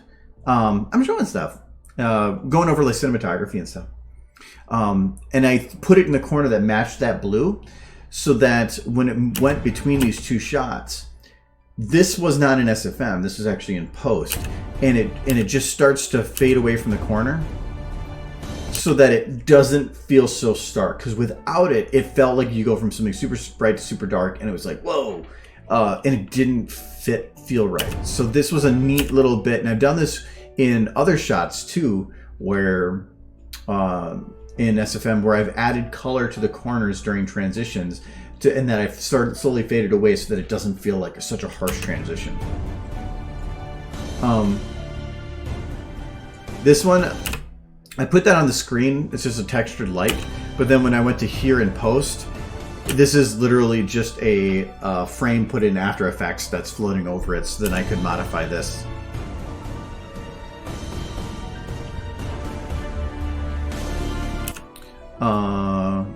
I like this whole video, except for I don't like this shot. I couldn't think of what to put, so I just left that. But anyway, this is another one right here. So these on here are two different textured lights, which you can do in SFM. They're called gobos. Transitions are super powerful if you can do them right. I still think that they're a mystery to me. I hope they always are, because it always feels great when you can do them right. And so there's two different textured lights. One of them is a texture with the text at the top saying warning, and then stable door opening at the bottom. And then another one that is a textured light that's spinning and then fading in and out. So those aren't actually animated screens on the bottom. On the top though, those screens are actual green screens that I did in SFM. So you can make a texture ignore map lighting. So you get a bright green or bright blue, whatever color you want it to be, that ignores all other lighting. So it's a flat color across the top all the way to the edge. And then I did a 4-corner pin where I pinned it to the corner, and then I actually mapped the video to go along with it as a transition. Since the camera was moving in a very consistent direction, it made it super easy. And because it's a trailer, I wanted to make sure it's actually showing some stuff from the upcoming thing. And this trailer's purpose was, BronyCon was like in a week, and I put this out the week beforehand to advertise the panel. But then this shot, I actually went into SFM and extended this shot super, super far so that it had kind of a good follow-up. It's time.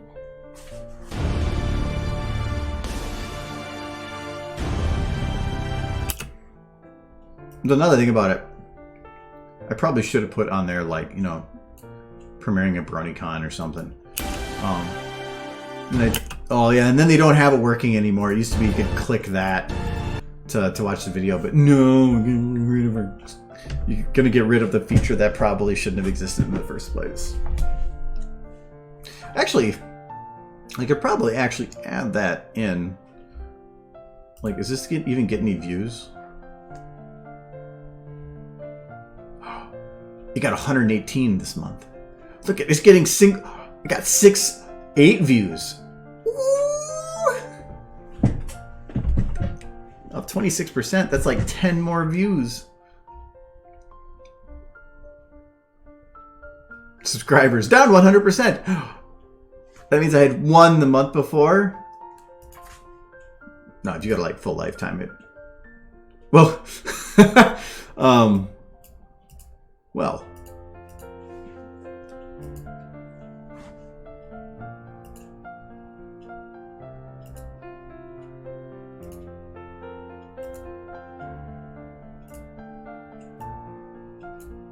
So if I go like 12/28, 2014. Yeah. Almost all of his views were in the first like month. and then it's been nobody since then. I love that trailer too, and that makes me sad now. No, I think Fallout Equestria is as popular as it should be. It feels too popular because it feels like a sub-fan, or it feels like just an extension of the MLP fandom. But I don't think it's that anymore, and I don't think it ever has been. I think that Fallout Equestria is its own fandom. There have been many, many people I know of that started in the Fallout Equestria fandom and then expanded into the normal MLP fandom. It is its own beast that is almost equivalent to the fandom itself in terms of importance. I think if you think about it as its own separate fandom that just survives next to the MLP fandom, it's as popular as it needs to be. So it's interesting.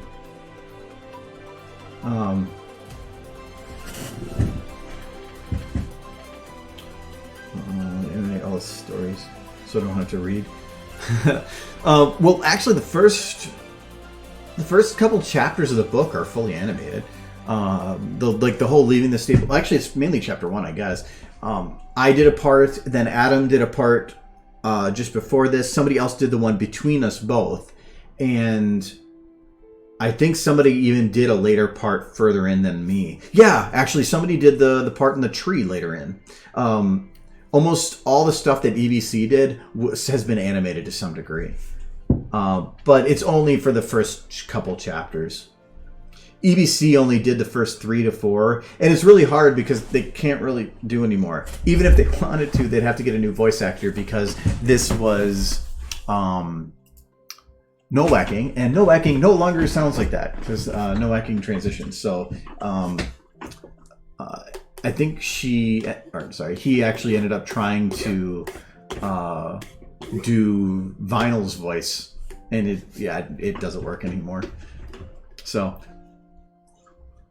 but I made a lot of friends in making that video because like Aggie, the fourth Aggie, was one of the people doing PR, and stuff work for EBC at the time, and so I was working up with him regarding, I'm using your audio, so I want to know let you guys know I'm doing this, and it was actually pretty cool. I thought about going back and making more from that audio because I hate doing audio work. Like, if you look at this one, like all this had to be put in. But for that video, I put in nothing. I think I added one audio bit because for something that's touched, it just made more sense to have the audio in there. Other than that, I didn't touch it at all. They offered to even modify the audio to fit better for the stuff I was doing, and I said no, because I didn't want to touch the audio. So I hate audio work. So yeah, if I can cheat it, all the better. Anyway, thanks for all the questions and stuff, because I hope that helps, because it's been like, some of this stuff I can tell you, but you have to go and play with it yourself to learn it and experience it. But it's a starting point. On a side note, though, maybe not this time, but I do want to make something short that I can do in like a couple streams, and probably in a rush state, kind of like I did for the Milky Way video, where I kind of half-ass lip syncing and stuff. I was going through some audio. Make sure I'm not. Yeah, okay. And there is a couple that I'm thinking about using.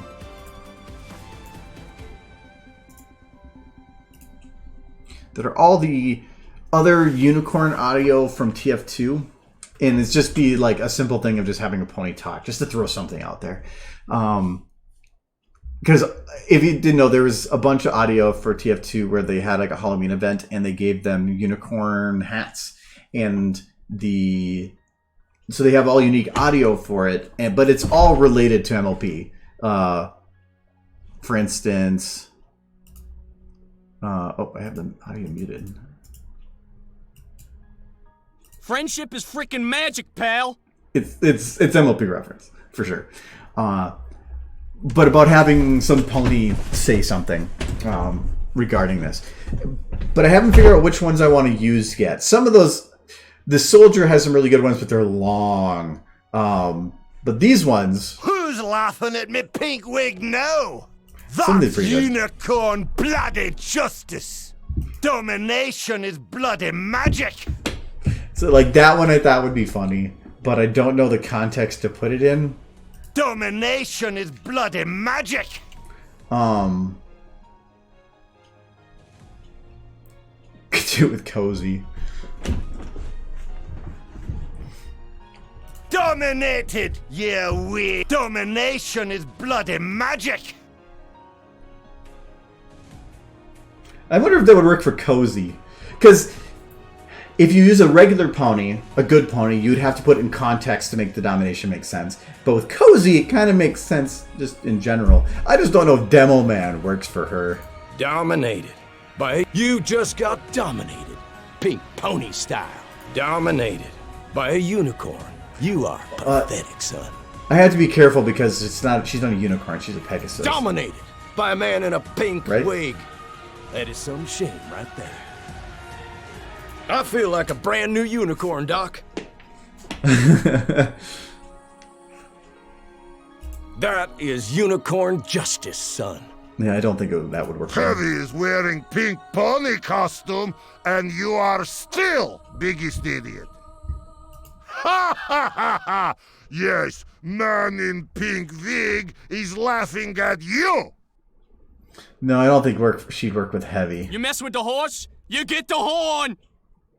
Oh, I just clippy-clomped my hoof up your ass. Oh, I just clippy-clomped my hoof up your ass. Try to think of a context with that one. That is how a unicorn lays down to freaking hurt. That is how a unicorn gets it done. Where's your fairy tale ending, Rapunzel? Huh? Where'd it go? Every time a unicorn kills you, you get to make a wish. Yeah, I heard you laughing earlier, but it's okay, because you're dead. Oh, that's dark. I wonder if... Friendship is freaking magic, pal. You mess with the horse, you get the horn. Oh, I just clippy clomped my hoof up your ass. Yeah, I heard you laughing earlier, but it's okay, because you're dead.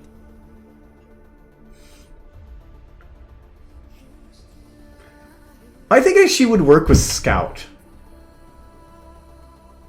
So many of these could work. That's why I thought these would actually be fun to grab. I'm a bloody unicorn! Becoming a unicorn was the best decision I ever made. Unicorn power, am I right? I kind of want I'm a to... bloody unicorn! Becoming a unicorn was the best decision I ever made. I kind of want to do that, but just jam his head on a pony. Yeah, that's pony magic. Who wants some bloody horn? Ooh. Friendship is magic, Cream Puff. Some of these are... His soldiers are good, but... In this man's unicorn army, you clomp your hooves when a superior officer addresses you. That's long and very fast. I am a pretty unicorn. I'm going to trot into the forest and pick each and every one of you maggots an arrangement of flowers. They will be lovely. Am I making myself clear? That was me taking way too long to talk. I don't want to do that much lip syncing. Men, these are the facts as I understand them. 1. I am the prettiest unicorn. 2. My mane is lustrous and fragrant, and it catches the wind perfectly. Dismissed. Yeah, that's way too much. I'm thinking about using Scouts. You mess with the horse? Oh, You, no. oh, I just clippy clomped my hoof up your ass. That one and... Every time a unicorn kills you, Wait. every time a unicorn... Yeah, I heard you laughing earlier, but it's okay, because you're dead. I was thinking about using that one You mess with the horse, that one. you get Oh, the... no. Oh, So I 3 just and clippy 8. clomped my hoof up your ass. Yeah, I heard you laughing earlier, but it's okay, because you're dead.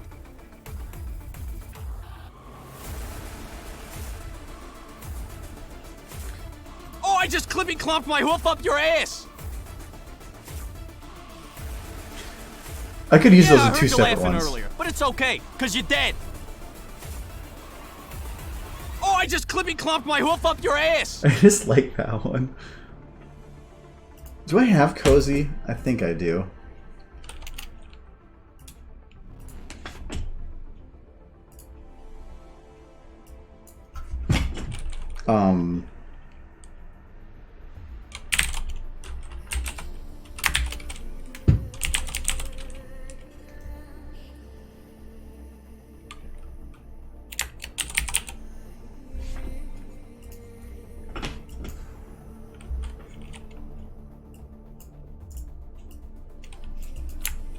This is gonna crash.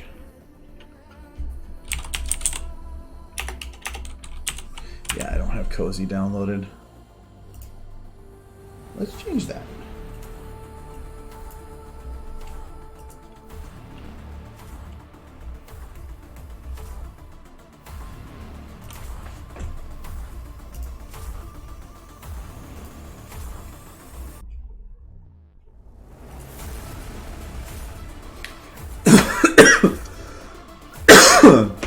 Yeah. Oh, I don't know. Changelings were updated. Let's see here. Where's Cozy Glow now?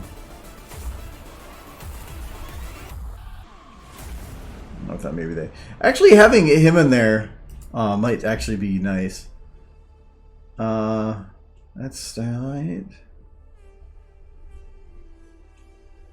No. See, there's... It's with Tyrek. But since I saw her, that means that she has to be further down.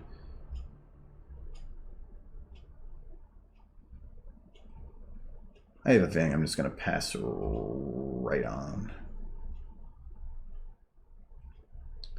Either that I could try Pony SFM. Or, yeah, Pony SFM. Did I miss her? Did I miss her again? It's an adventure.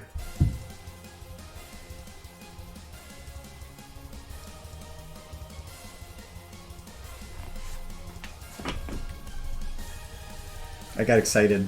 There! Okay, oh, I was looking for text.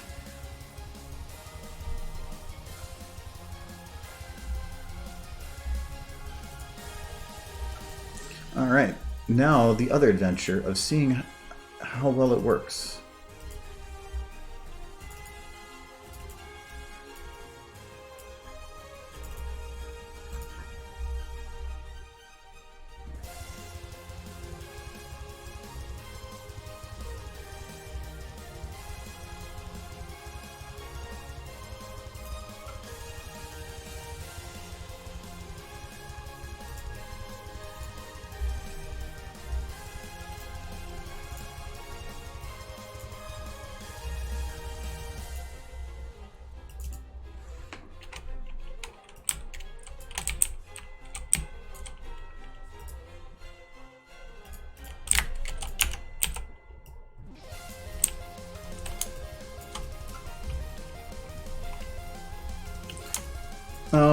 She looks like she's using just the standard CMC, or she's actually using Scootaloo, is what she's doing.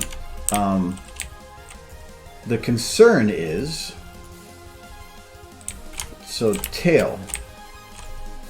I see a single bone, which is fine if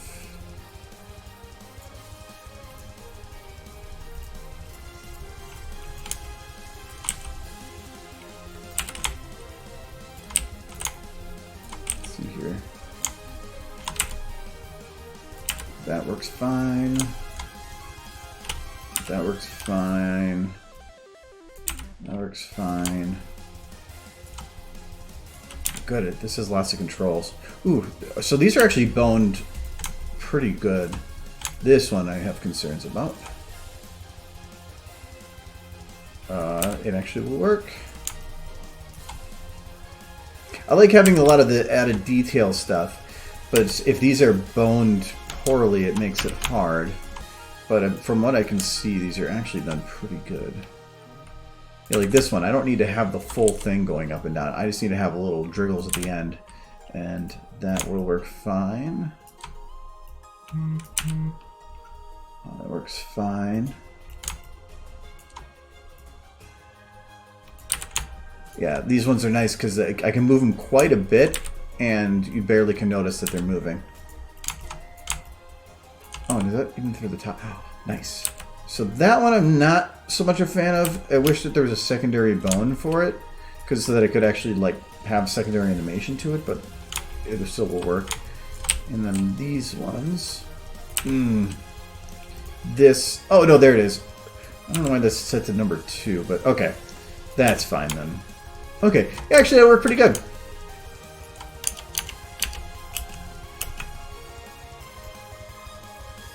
I always have to test model. I've had video ideas where I went and opened the model and then I looked at it and I'm like, okay, actually that doesn't work.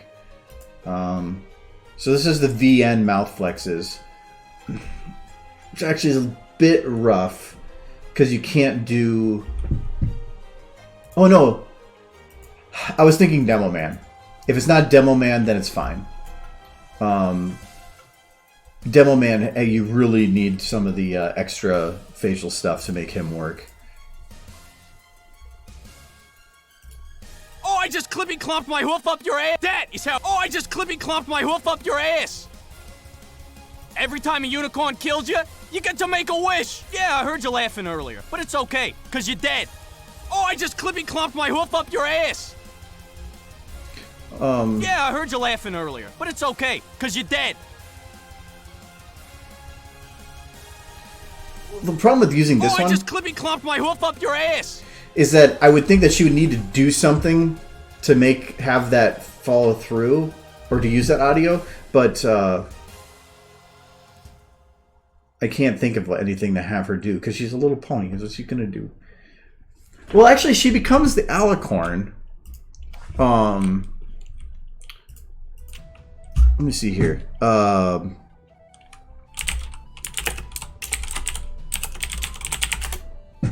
When she's an alicorn, is it just her but with a horn? No, she's got the princess wings. And the regalia. Why'd she get a regalia?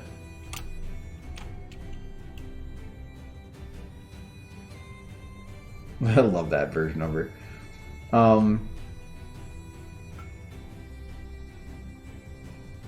Because I could definitely make it work.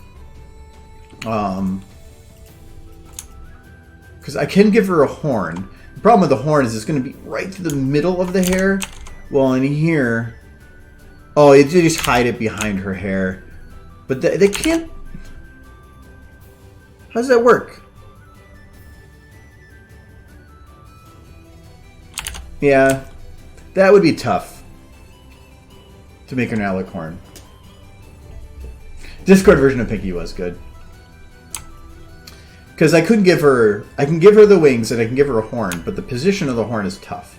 Because it would have to be between the hair bits, but the hair's not made to shift. Because if she's an alicorn, I could have her zap somebody and then have her go clippy clomp.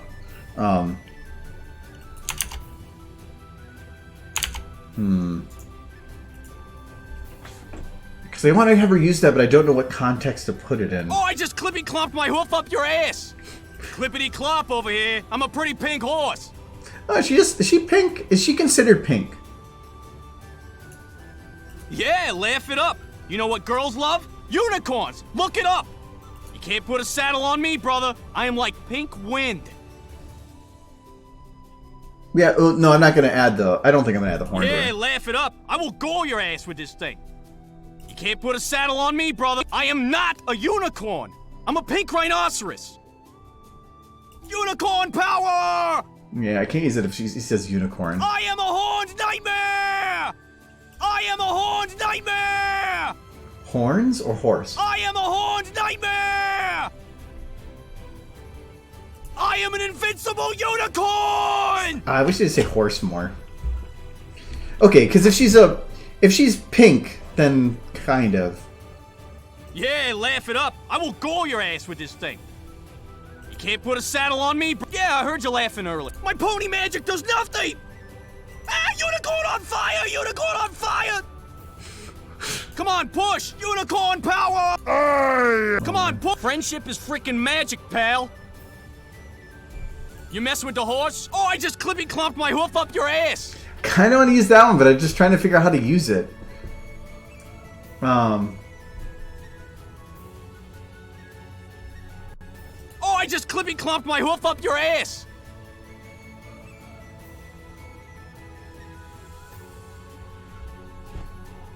I could do something with Grogar.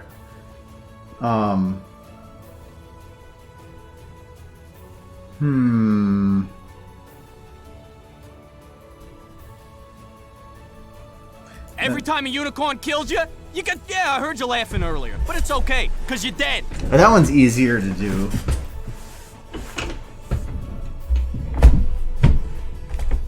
Yeah, I heard you laughing earlier. But it's okay, because you're dead.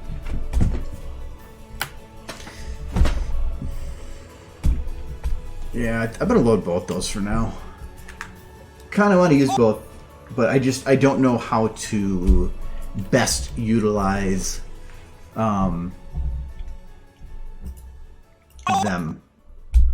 Oh, I just clippy clomped my hoof up your ass!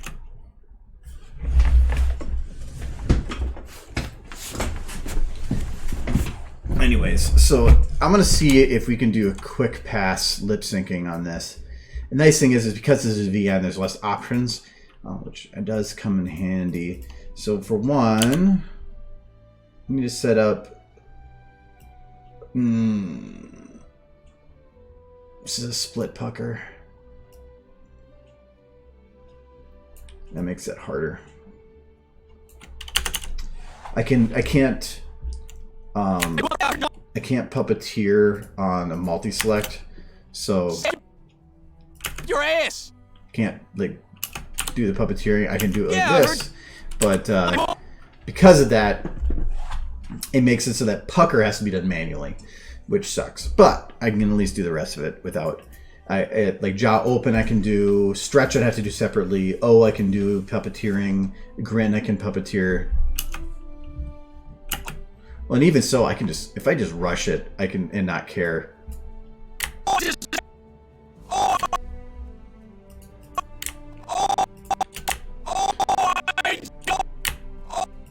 So yeah, let's just see if we can like half-ass some of this, even without puppeteering.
tough one just because it's so quick.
I've been using the enhanced stuff so long that it's nice going back to the VN. I spent more time lip syncing on here than anything else. So much quicker. Oh, I just could be.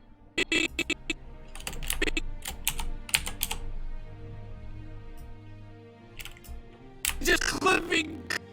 Just could be. Could be.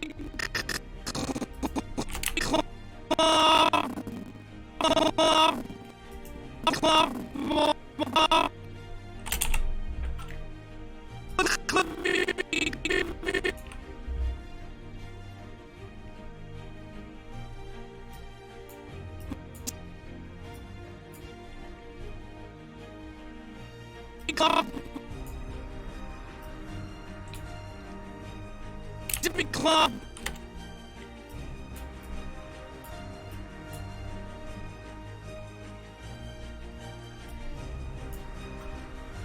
Would be.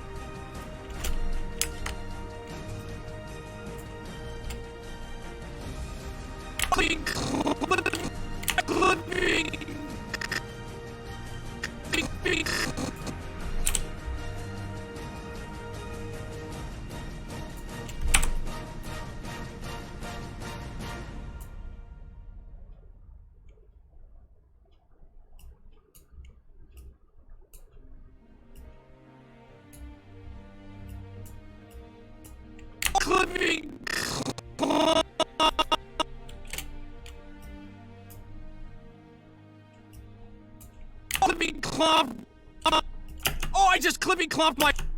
Oh, I just clippy clomped my. Clomp my. Clomp my.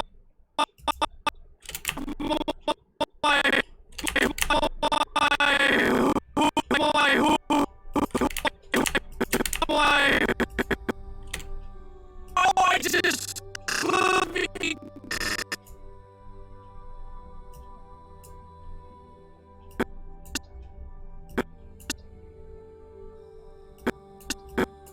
Let me clomp my.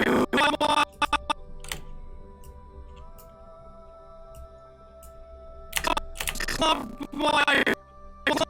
Clippy clomp my. Oh, I just clippy clomp my. Clippy clomp my.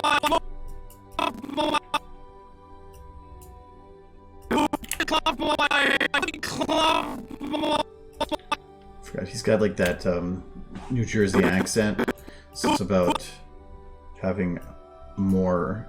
Bleh. I just clippy clomp. Clippy clomp.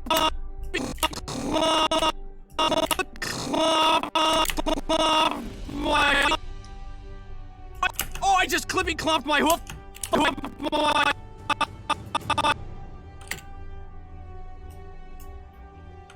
Clomp my hoof.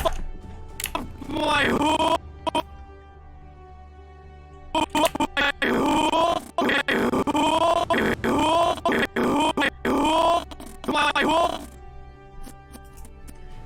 So some of these are like, I don't know how to get there, so I just go to the final closing mouth sound, so hoof. So I know that how that's going to look, so hoof. We're going to do, let's see here. Oh, I like these models where you can just open, close, pulls the mouth back a little bit. Lip bite, then lower lip out because I want to pull it back a little bit. I'm going to close it a bit more. We're going to do some more lip bite because I want to get underneath that.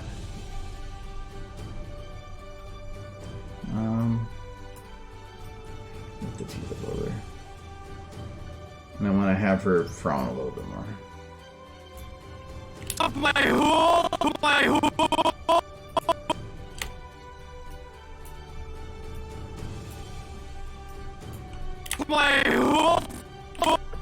Okay, so this is going to be... I'm going to separate the open and the pucker, so...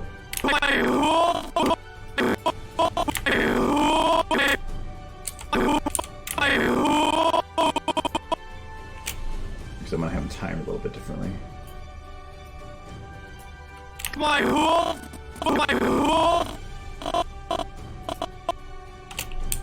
Okay, and then this be pulling it back a little bit.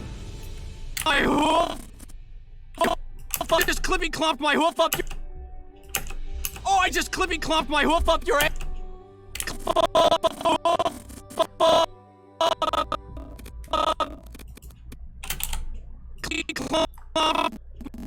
Nice thing is all these other sounds are the same. So it's about, I can be like, oh, I already did a P.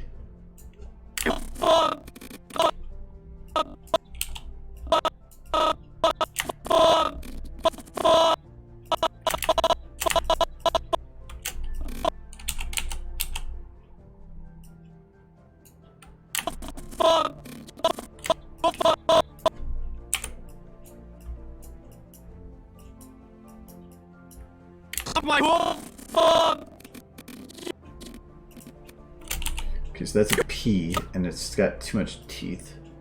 Put that up a little bit more.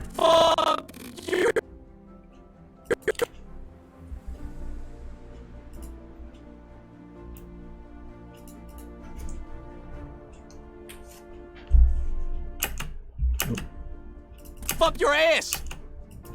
I'm gonna clomp my hoof up your ass! Clomp your ass!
Messed up on this part. I don't want to have.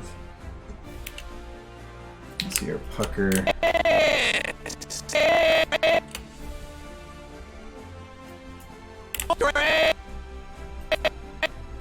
And then stretch.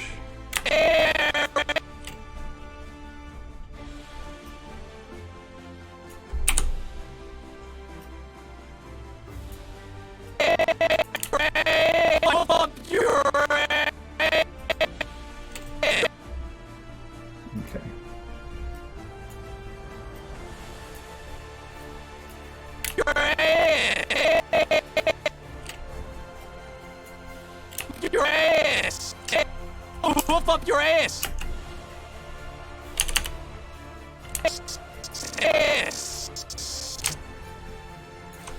Ass! Oh, I just clippy clomped my hoof up your ass! Oh, I just clippy. Oh!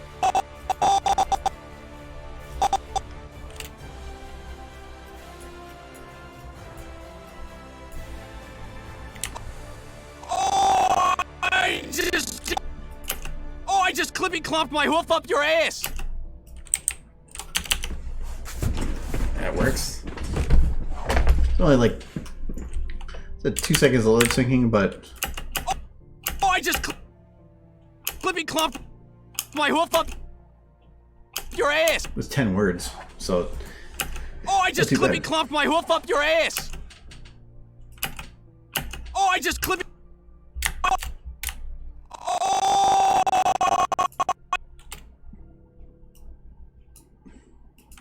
I just clippy. There, that's better.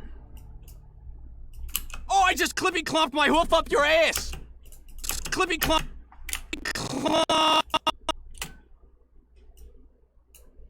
Clippy clomped my hoof up your ass. There we go. That works better too. Oh, I just clippy clomped my hoof up your ass. Not quite. A little bit more, but not that much. Just clippy clomped my hoof up your ass. Oh, I just. Oh,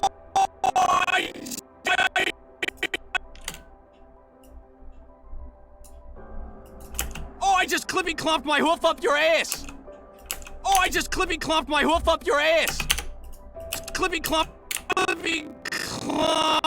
my hoof up your ass! Sounds like Goofy.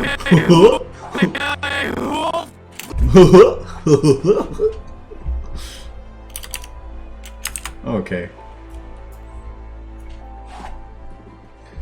Now what do I have her do with that?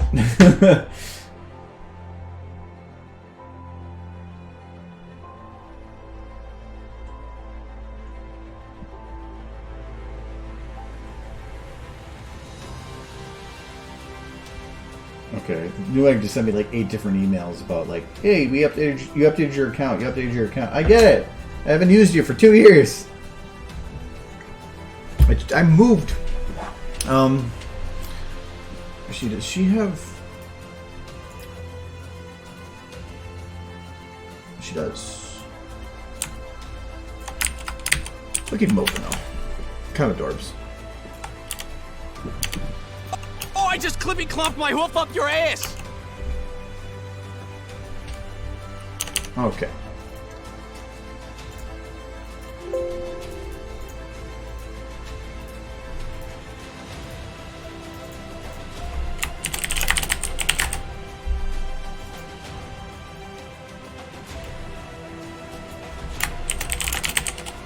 Oops.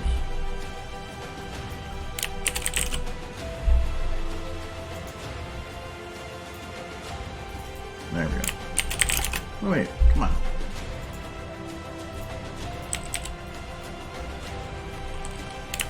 Oh, it's the shift, that's why. Doesn't like shift. There we go. It renames it here if I do that. So. Your ass! Okay. So yeah, what situation do I want to put her in that she says that? Because she... And then I have the other bit too. Yeah, I heard you laughing earlier, but it's okay, because you're dead. Because I thought about having her start with that audio, then do something that then makes it so then she like says that about the other person. But without her horn, without having a horn or magic powers, I just don't think it would work. And if I had her at an angle, it actually would work.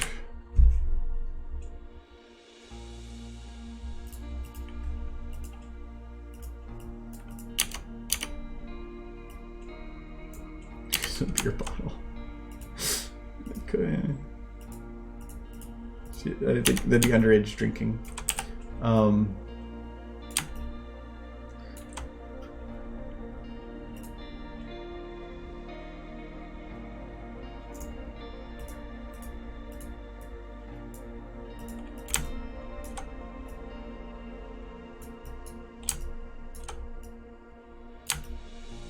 Because from an angle, I could, you know, put it here, and it looks fine.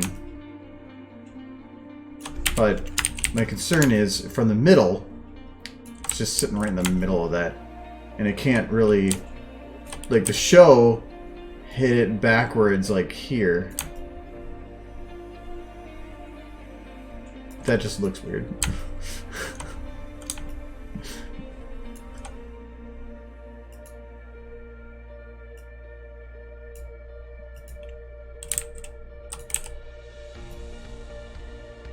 There.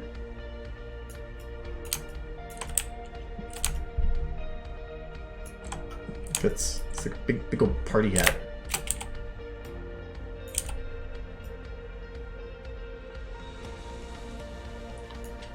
Remember the old movie, The Coneheads? That's what she is.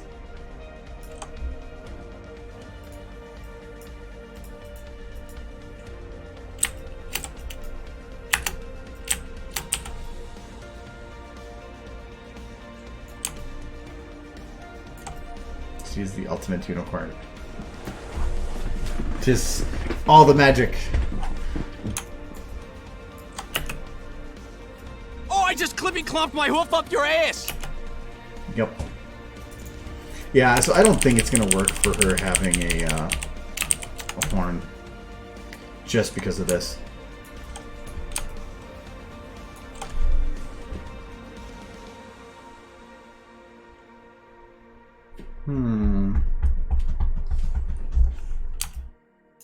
Oh.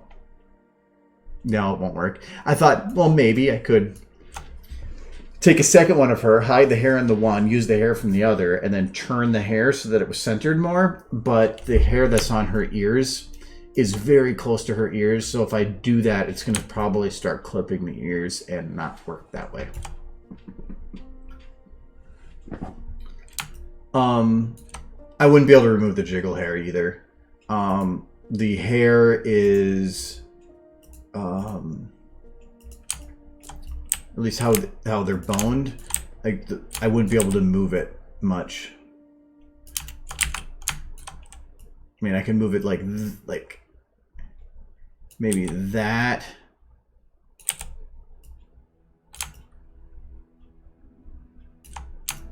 But there's no other bone further up, so there's really no way to use the jiggle bones there. So, which is not a problem, because, or at least it's not the modeler's fault on that. Having the hair with another bone that went all the way up would be weird, because having the ability for the hair to bend at a further point up isn't really useful.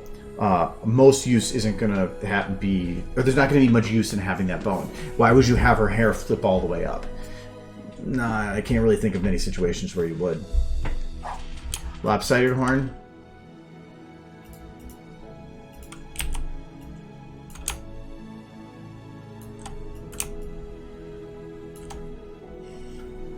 Yeah, and I can't really even, well, I might be able to turn her hair.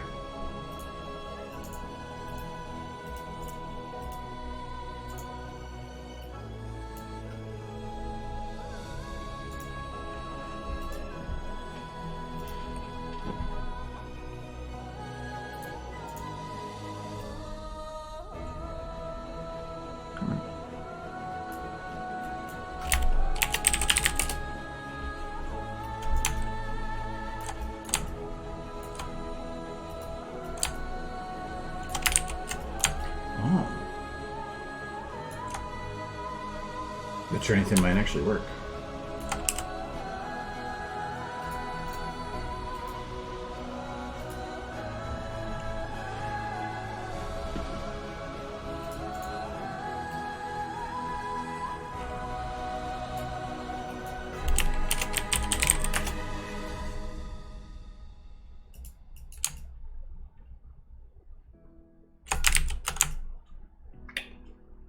Actually, yeah, I think it will. They separated it into 3 different texture bits, which means that all I have to do is hide this one.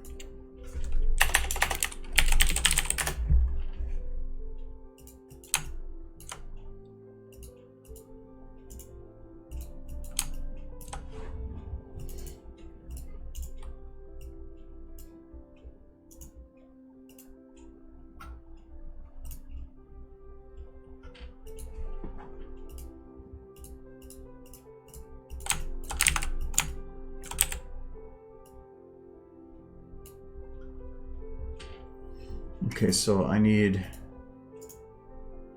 hair 3, so I want to get rid of this one. Doing this, I thought I kept the other one up there. Doing it this way does limit my use a little bit. I've kept your hair long on this one. Where'd it go?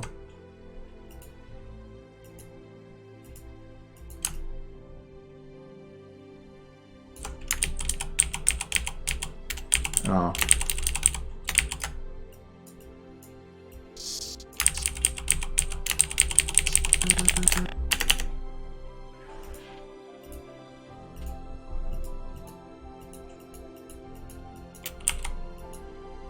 Why is he suddenly going to be missing a circle?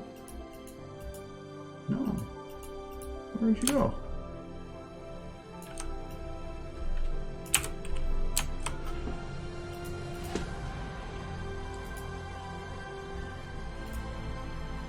You are a different hair.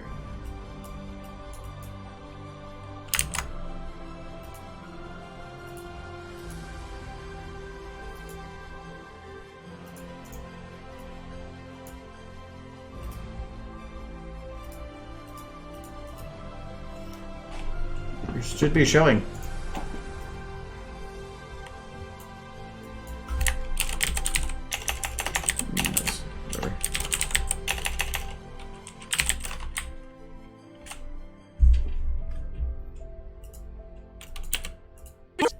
That's what I was thinking. The override on it was just hiding a 0 in the background. Yes. Music. Alright. So we need to get rid of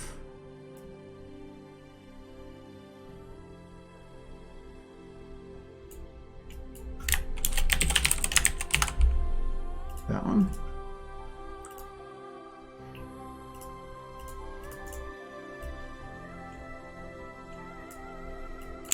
That one.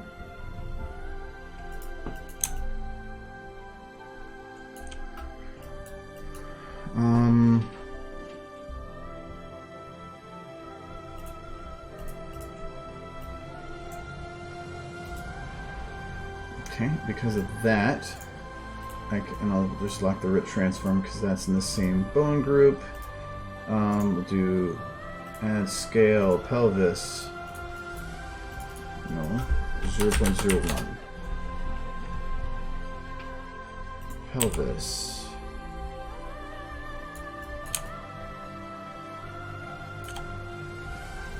Okay.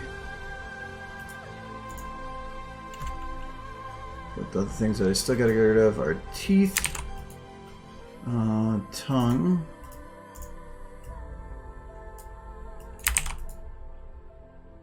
and then eyelashes.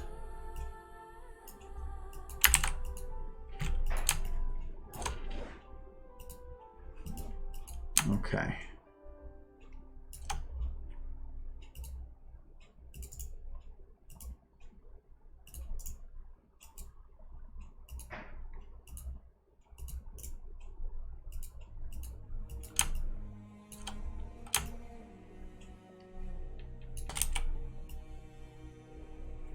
Oh yeah, I forgot this is going to move her head. Oh, no, actually, no, I can still get rid of that. Kind of. Actually, if the eyes are going to be the problem. I'm going to see if I can work around that.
Oh, the bow is a separate texture. That's why I was like, wait a second.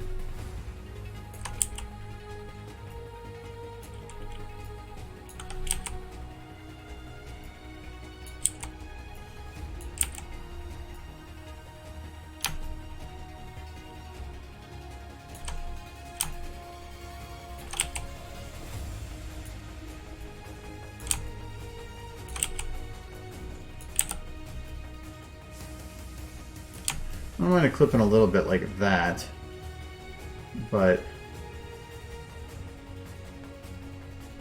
there's the problem with their eyes, though. Because this one's a tough, because you're going to be having it clip here. Actually, you know what? I might be able to make that work.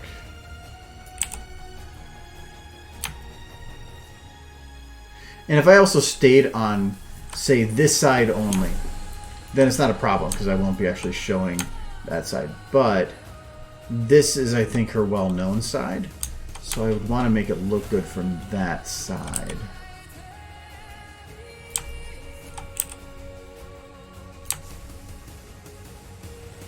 That could work.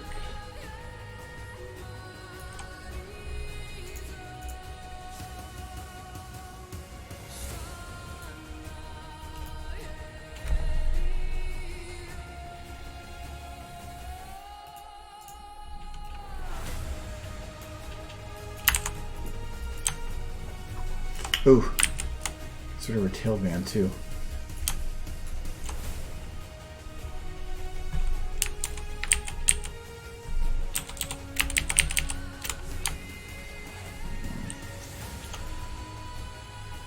It's floaty. But I can make that work too. Nah, I just don't think it's worth all the effort. Because it's going to make animating and everything harder. Because we're going to have to work between two different models.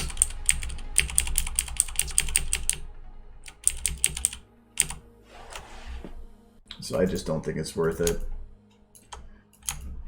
Unless I kept it at an angle always. But I don't think that's going to work very well. Oh, I just clippy clomped my hoof up your ass! What can I ever do instead? Because clippy clomp or hoof up your ass sounds like a physical abuse. I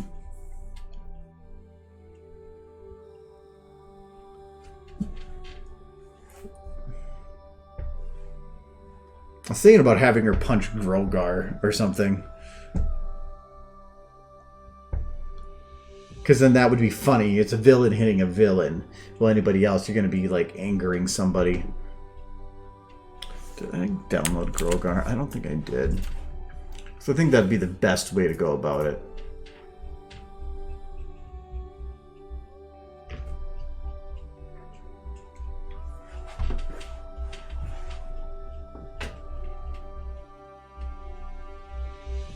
I swear I passed it. I thought it was a fairly new edition. Like up here. There he is.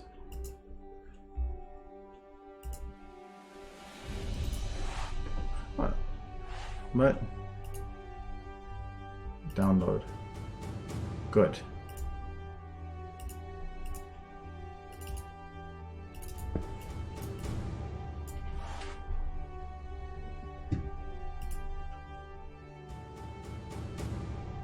Yeah, I did already download them.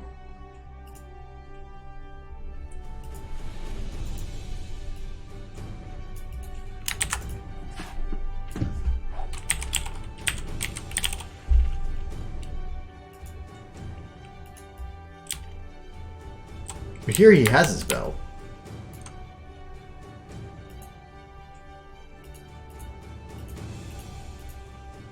Upper face. All he has is sad. Well, they're hiding.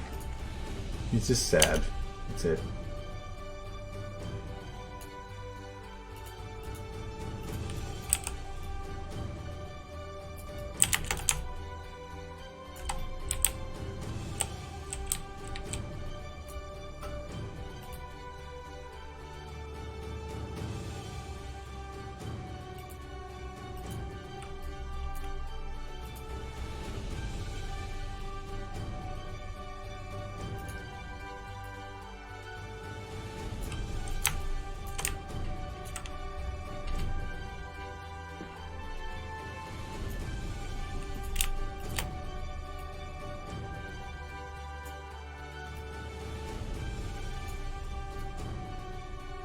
Oh, the yell's actually pretty good. I like that. The pucker with the tooth is kind of weird, but really, what else do you do? It's plotting.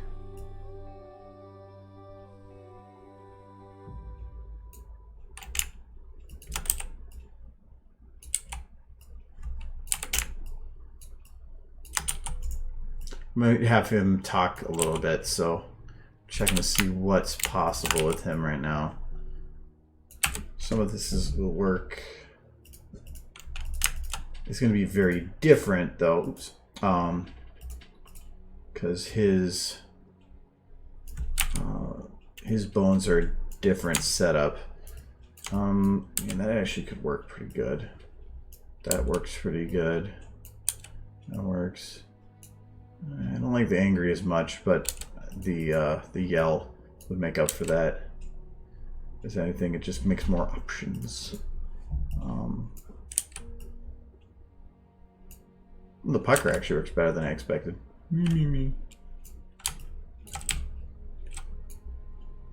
Me, me, me. Me, me, me, me, me. I am Gogar. Gogar. Does he have...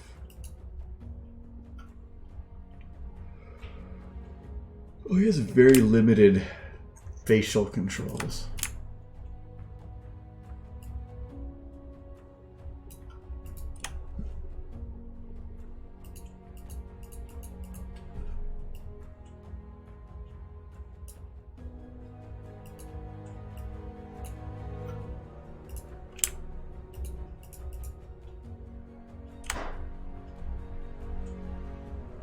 Krogar!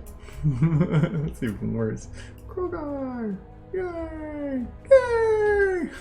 Yay!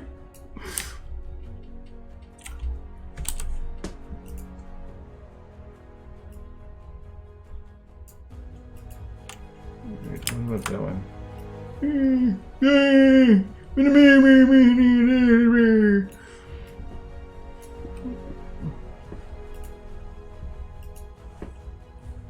Oh, he's got full everything control too.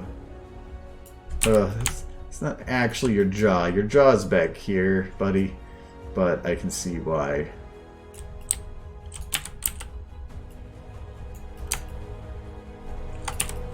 He hungry. Nom nom nom nom nom. Go eat that hay.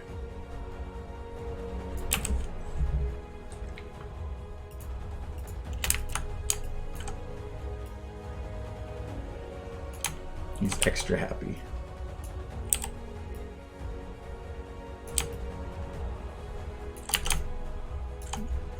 Super happy. I'm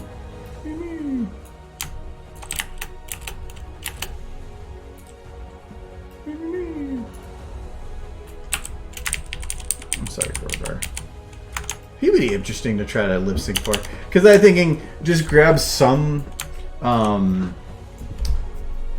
audio bit from him and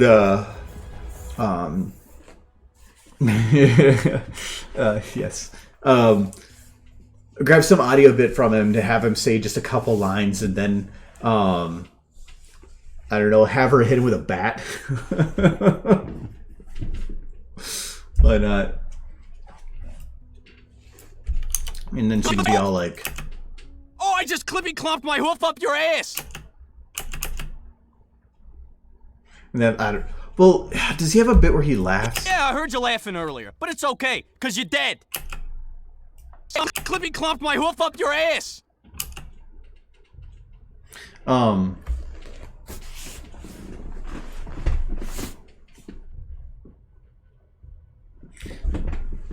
Wait a second. Oh, I just clippy clomped my hoof up your ass.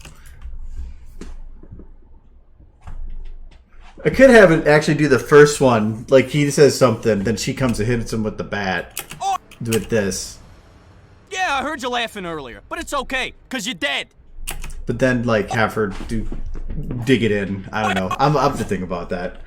But it is 9 o'clock, so I'm not gonna be able to get much done in like 2 minutes anyway. So yeah, that's all for today. I should be back on Tuesday. Yeah, no problem.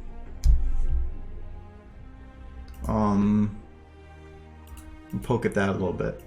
Might go back and forth for a little bit, and just depending on time and stuff.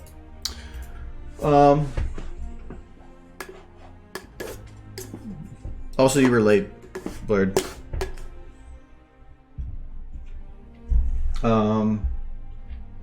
All right. Yeah. So have a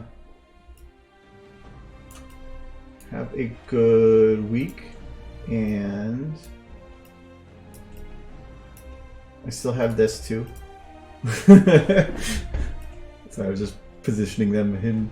I was hoping Michael was gonna pop up so that I could have his derpy, but apparently he did not. Oh, I can't control Z. I was gonna have go back and forth, but apparently not. Okay. Yeah, he is at his he's at his parents' for Thanksgiving, so he is in Kentucky. So he is not here. I am home alone until Sunday. So yeah. Anyway, so yeah, I was hoping he was going to pop up so I could put that up there again, but instead we'll just go back to the normal and have the kitty. So anyway, it's past Thanksgiving.